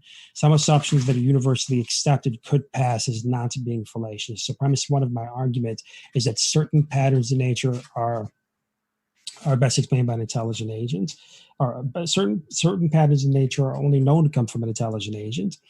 And so since I'm appealing to a universal truth or a universal fact, you can refute it as the fact, but it's not like saying claim X assumes X is true, therefore claim X is true. Do you get what I'm trying to say? The first premise is assuming a fact. And so from that fact, that universal fact, I try to deduce to a conclusion. And that's the difference between the two. I'm not. There's no circular reasoning at all attached to it. And so this is actually coming again from logicalfallacies.com. It explains where the exception lies. And in that exception is where I place my first premise. I know, but it's not real scientific, right? It's not like real hard evidence either, right? It's like a real like flimsy, barely a thing excuse. And also, you didn't tell me of these makers of turbines, Nordex, Ming Yang, United Power. If he gets to repeat himself, I'm going to do my who made the turbine bit again, because like they're not like little tiny screws. Like almost every turbine has little screws. And also, at what point does a propeller become a turbine? I'll mute myself for that answer. Thank you. Well, the reason why I repeat myself is because you haven't tackled the premises. We have. TJump did that a bunch of times. Well, he has tried. I'm not talking for TJump. He did it a bunch of times. I'm defending him. He's already explained why your premises does. It's just pattern seeking, yada yada. We've done this a bunch. Do you have anything else? Like, do you have anything else? Like anything? Did you poke holes in his hands? Anything else? Call me Tommy. Do I need anything else? Tom and Doubting Tommy. I'm on it. Gotcha. Thank you very much. We've got to jump into the next question. I appreciate your patience. It's been a wild one, folks. We're going to try to get to as many questions as we can. Grand Ultimate Villain, thanks for your super chat. We appreciate it. They said, what has intelligent design produced outside of rhetoric? What discoveries? What has been produced that's tangible from it? Don't know the relevance of the question. We can say that intelligent design hasn't produced anything at all. It doesn't matter. The question is the argument valid? So I don't know. I mean, if you want to look at it from this perspective of like, I think the argument he's making is like scientific theories can be used to do stuff, and like, so what discoveries has intelligent design made that have like made any scientific impact? I think that's the argument he's making. I mean, what does it matter? That's why I'm like, it doesn't matter if it does or doesn't. There's a lot of scientific theories that don't. Why do you get to ask what does it matter when I ask what does it matter? I'm just being a jerk. Like, we're here to talk about whether or not intelligent design is true. It could be true that intelligent design is true, but it just doesn't have a way to. Right, and it could have been pixies that made the universe, and it could have been Yahweh. And where was Yahweh standing? The truth is that there was a study of which. Where was the intelligence standing when there was nothing? Okay. How does one define nothing? Let me just put it like this: it's a red herring. I'll just leave it at that. Okay, cool. That's what Ken Hovind did a lot think too. it's actually relevant. So if you say you have there are lots of theories that do nothing, the point of a theory is to make it. You have to be able to differentiate it. Is it imaginary or is it real? And the way we do that is, well, can you use the theory? What did I say at the start of this hangout, though? I said that I am specifically trying to make an argument, just the argument, and I'm trying to make sure that I'm standing in the pool of knowledge and I'm going to utilize that knowledge rather than making a scientific theory. And here's the reason why. Scientific theories are not synonymous with right or wrong. They can either be right or be wrong. What scientific theories do is they utilize facts to come to a conclusion, to come to a reasonable inductive conclusion. But there have been more theories in the past that have been incorrect and have been right, even though they've utilized the scientific method properly. And that's because, we all know Karl Popper, he opened up the door for falsifiability. It's more important to prove a theory wrong than correct. A theory is not equivalent to truth. It's just a way to try to understand something. And so because of that, what I was trying to do by open up here is that the arguments, because it's appealing to knowledge, is going to be a better explanation if you guys were to utilize an evolutionary. You dodged the question entirely. What has intelligent design produced besides rhetoric? I'm sorry. He's obviously dancing around the question like we're shooting at his feet and it's Wild Western. We've got to move to the next question. I'm not at all. When did they crack the genome? When did intelligent design crack the genome? Tell me that. Well, actually, there was actually. Actually, let me adjust my glasses with that. Let's give him a chance to respond. Yeah, actually, I'm not going to be able to get into the specifics here, but I'll probably be doing an after show maybe. So, I hope the after show is just not reading stuff. Junk DNA was the expectation of junk DNA having certain functionality was credited to many of the scientists on the intelligent design side, Dembski and Doug Axe and so on, because they were suspecting, evolutionists suspected for a long time that there was going to be no function at all. We found out that a certain percentage actually does have it and was actually accredited to the ID proponent. And then there was a discovery made there, which evolution. They literally said, because of intelligent design, we figured this out. I'm sorry. Quick chance to respond. Clarifying on his point. I apologize. Just true empiricism, then we got to go back to the questions to try to get through as many as possible. We're already over time. I'm done. I mean, he keeps interrupting, so I can't get it. They always do that when I'm just trying to clarify on the point. Stupid Whore Energy, thanks for your super chat. She said, we observed machines coming from natural processes. 17 natural nuclear fission reactors operated in what is today known as Gabon in Western Africa. They are 2 billion years old.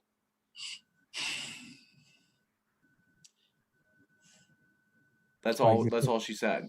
I like that example. I was looking for proof on that before this, but I couldn't. I answered that question earlier on. I think I'm repeating. There's creatures that are billions of years old right now that we've discovered, and that doesn't matter. What we're observing, like alive right now. Oh my God! Can you stop doing that, please? So what we're observing inside of the cell is a naturally occurring object. The topic of tonight's debate is to question that object to see what the best explanation is for it. Do dinosaurs live with man? Go ahead. Why are you asking me that question? We'll do that debate another day, but go ahead and finish true empiricism, then we'll get to another question.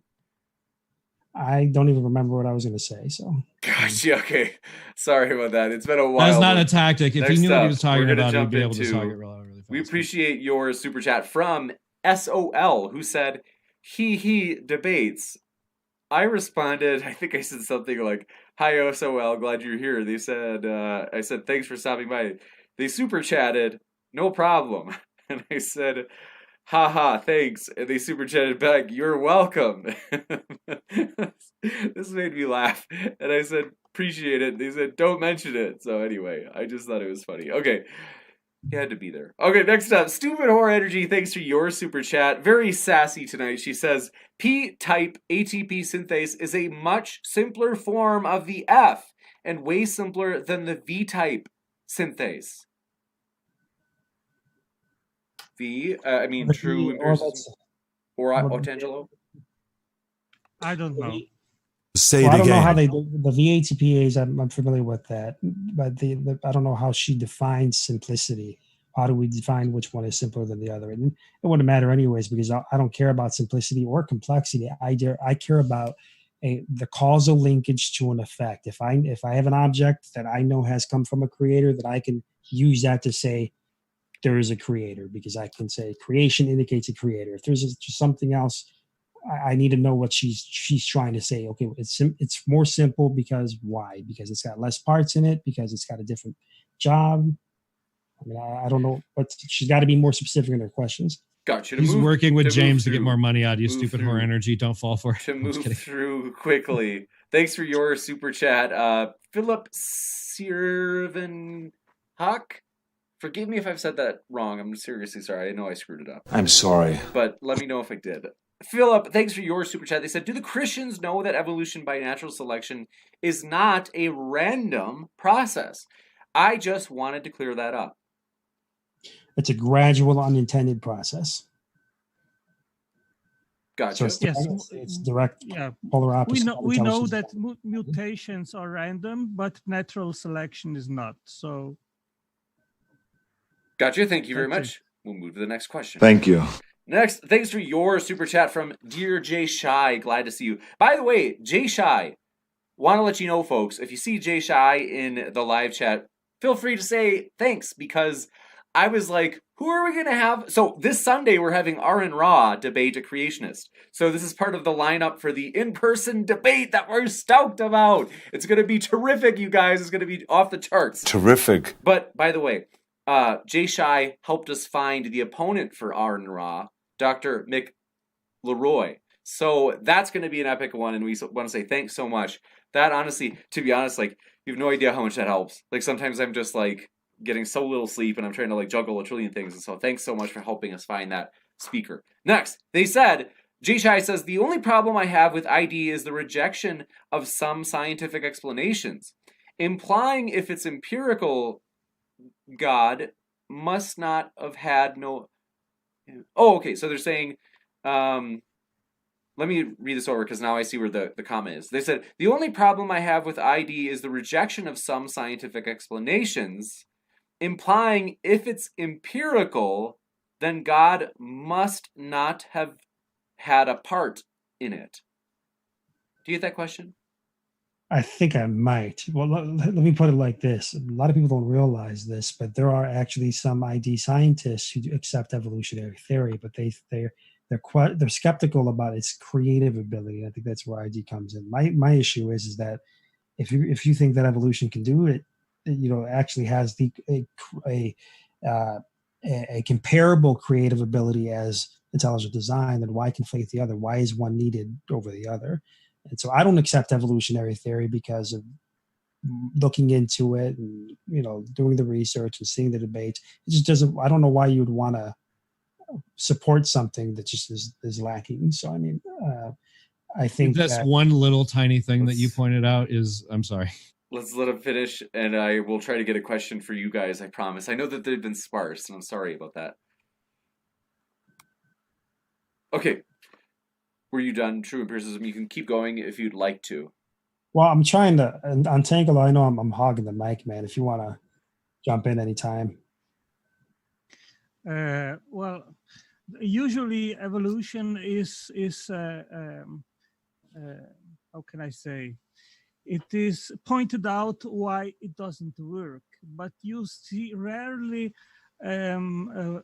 arguments that demonstrate what actually replaces evolution as a mechanism to build complex organisms. And I have studied this subject for considerable time, and I have come to understand that the real mechanisms are pre-programmed information and signaling networks, and that is based on genetic and epigenetic information. So that is elucidated by systems biology, and actually far more complex than just mutations and natural selection and drift and gene flow. Gotcha. Thanks so much. Appreciate your super chat from James Anderson, who asked, why are the Christians afraid to show their faces? Oh, snap. They ain't that pretty. What do you guys think of that? Are you afraid to show your faces? They're just intimidated by your face. You're like the prettiest I Chris in tried here. to So. set up my camera tonight, but the picture Go to was my- so bad that I said, well, I won't do it. I will buy another cam for another chat next And time. you expect me to believe you? Sure. Okay. Well, that's okay. Don't worry. You don't have to show your face. We like it's always kind of like I get usually it's about like one a day a person now, which I always love it because it's like we're happy to have new people on. If you want to come on and debate, you don't have to have a camera, but it is nice because I think the audience likes to see your beautiful face. Look at Tom's face. Don't you just want to squeeze his little cheeks? Look at those little cheeks there, like happy little cheeks. Okay, well, so next up, thanks for your Phil is reaching out for Tom's cheeks. If you didn't see that, thanks for your super chat. Stupid whore energy. Oh gosh. Okay, she says James is my daddy. Steven Steen's response is James is her daddy. Okay, that's so weird. And stupid whore energy. Thanks for your super chat. She says. True empiricism, can you explain the inner solipsism of solipsism? No, I pass. Gotcha. Thanks for your super chat from Sohan D'Souza. Let me know if I've mispronounced. Always trying to get it right. Sohan says, what does something not designed by a creator look like? Just so I have something to compare. Kind of like a standard. Nothing is not created by a creator. Man, this watch full of watches. All of them are watches. Every watch is another watch. They're all watches. Sorry, there's another analogy for that. It's all watches. I mean, it's not All hard. watches. I mean, it's not hard at all. I mean, if you're going to look at something that is design, object that is, let me use this as an example. Here's a good thing. The brain is typically analogized to a computer because of the synapses, how the peripheral nervous system shoots electrical signals through the central nervous system. But it's not. It's analogous, but it's not the same thing as intelligent design because intelligent design is trying to argue for specific patterns, an object that we know come from an intelligence. But with a brain, we have never. It's not that. It's just analogous to it. There's no random access memory, no CPU, no motherboard. And so that's something that we can say might be analogous to design, but it's not. It's not design. It's not an intelligent design argument. It's not an object that we can point to that has a causal linkage. So that's something that we can say. Well, that's not a design argument. So, hopefully that answered the question. You can make a simple comparison between bricks, which are just laid randomly and chaotically on the floor. And then behind you have a wall, which is structured as a wall, precisely built up as a wall. And then you have a nice contrast between something that is chaotic and doesn't need intelligence and a wall which needs intelligent design to build it. Yeah, I mean, we can tell the difference between chaos and order as well. That might have been the question that they were asking. I mean, you can't tell the difference between a house built and the tornado throwing sticks all over the place and having just chaos. I mean, obviously, I don't know why we would even ask the question, to be honest. Gotcha. Thanks for your super chat from our dearest friend,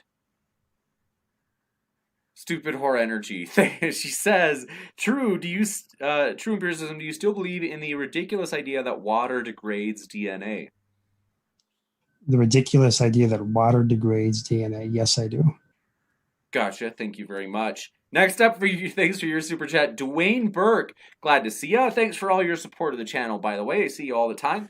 He says, thanks for the debate and debaters. See you Saturday. Are you going to be there in Dallas or in Austin, Dwayne? Because we're pumped. So, by the way, folks, if you're not in person, no problemo. It will be live streamed. So I am pumped. It's like that, all the places I've looked for, I'm like, do you have really good internet? And they're like, I don't know, maybe. And I'm like, sorry, won't work. We're not going with you because we need it to have good internet. So it's essential. So, okay. Thanks so much. Next up. I'm really happy for you, by the way. It's really cool that it worked out because their studio is great. I watch those guys all the time. It is, honestly, when they were telling me the equipment that they have on hand, I was like, wow, this is like, they're being really kind to us. So we really appreciate that. The atheist experiences, we were like, kind of like last minute, like, oh no, where are we going to go? So they have helped us out. And thanks so much for your super chat, Brad Iverson, who said, yay, RN Raw on Sunday. Can't wait. Me too. That's going to be an epic one. It's going to be there in Dallas. So Stupid Horror Energy, thanks for your super chat. She said, if ID were false, would you lose your hope, meaning, and purpose? You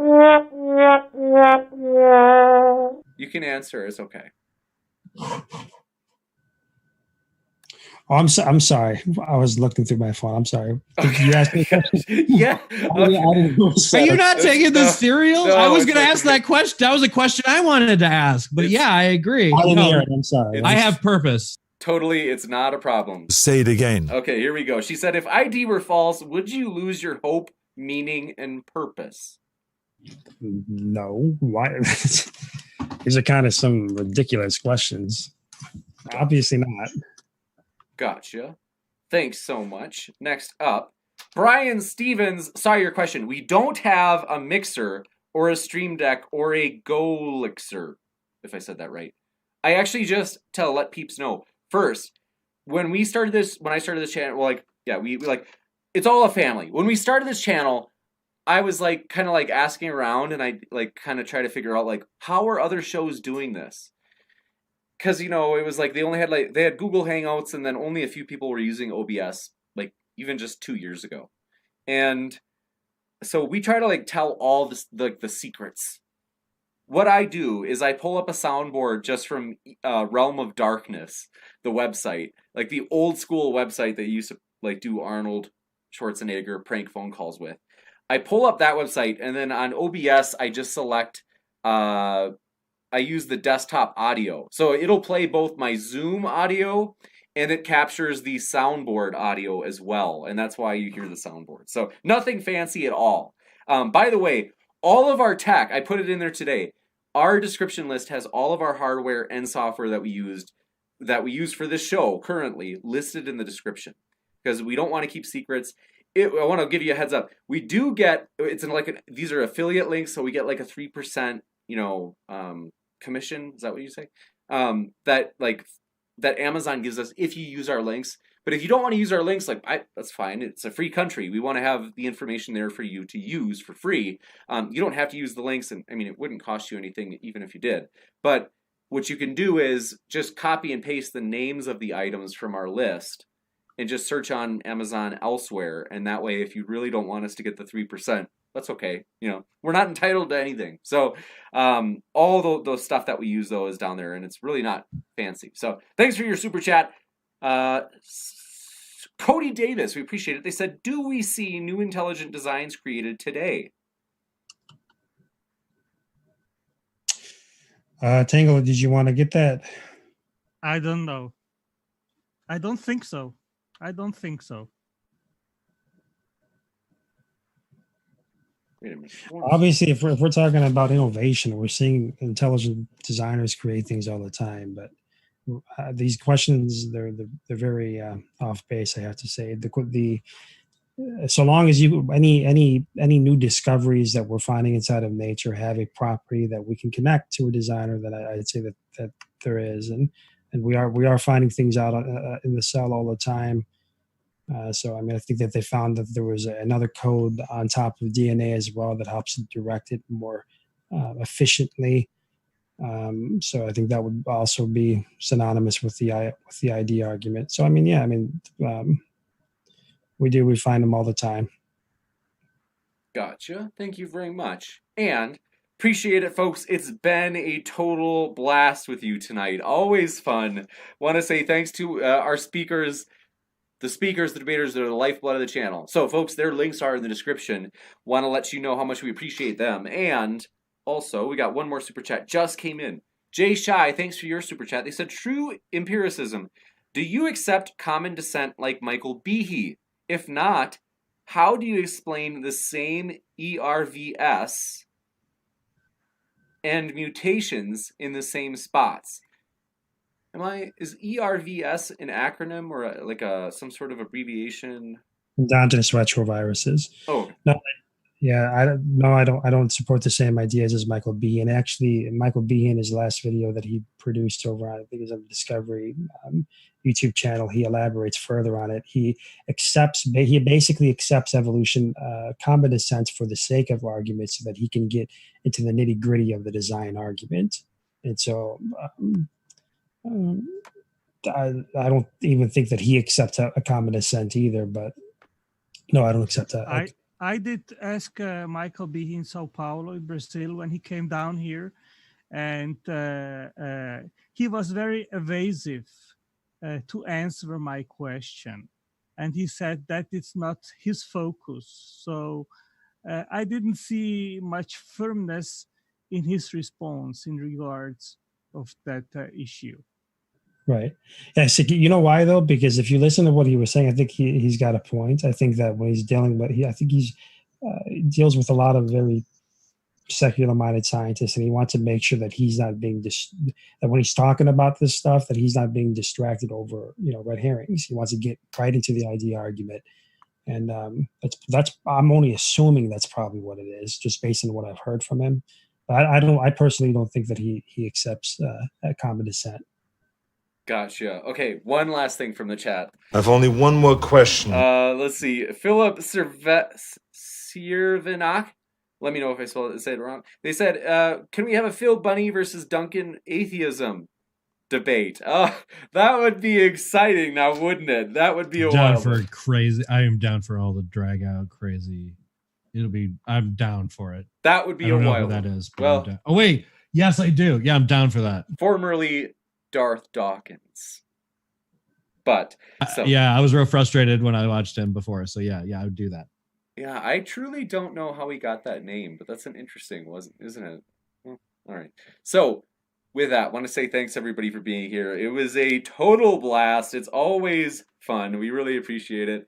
Dards Duder, I saw your question. The sounds are coming from the soundboard that we use now. It's so fun. Honestly, it's just terrific. So, I honestly love it. It's so fun. But you guys, I honestly hate saying goodbye because I just love this. This is seriously so fun that I don't want to say goodbye, but we have to. But don't worry. I'll be back. We will have another show for sure this Wednesday. So we'll be back then. We hope to see you then. That will be, we're kind of negotiating it out on what exactly it'll be, but it's going to be a lot of fun. But let me know, my hope is are there topics that people would love to know, where you're like, hey, I would love this. Would you do this debate topic? Or I want this opponent. And if it's somebody who I've never heard of, we could try our best to track them down. I've got 2 people helping me track people down now, which is super helpful. I really appreciate them. And so it's we're looking to broaden our horizons, try new things. We are excited about future events coming up, and you can tell I'm stalling. I just love being here with you guys. So anyway, speakers, thanks again for being here. Any last goodbyes from you guys? No, I mean, it was a great discussion. I enjoyed everybody's energies. Hopefully, people who were watching, they got something out of it. But yeah, thanks for setting this up. Wait, last thing. Thank you. Appreciate it. Did anybody else have anything to say? No, thank you. This was really fun. Yeah, thank you for being with you guys, and it was fun. Thank you very much. My pleasure. Absolutely. Thank you guys. And want to let you know, doesn't true empiricism just a little bit, his voice and his accent, does he sound a little bit like Wotan? True empiricism. If you've heard of Wotan, if you've heard him, don't take offense. He's a wild one. He's got a lot of energy, but likable guy. So, are you from the Northeast? I'm from Chicago. No, you're not. Come on. No, it is not true. I can hear it when he says Chicago. I don't know. I totally hear a Northeast accent. What would I lie to you? Multicultural background too, so it might be what it is. Okay, because I feel it's weird how languages and dialects evolve, right? Okay. Well, I love Wotan's accent, so, but I love yours too. I love everybody. So stoked to have you here. Thanks for being here, everybody. Whether you're a Christian, atheist, Republican, Democrat, or one of the many strange creatures in between, we appreciate you spending time with us. We hope you feel welcome, and we'll see you next time. Remember, the Force will be with you, always.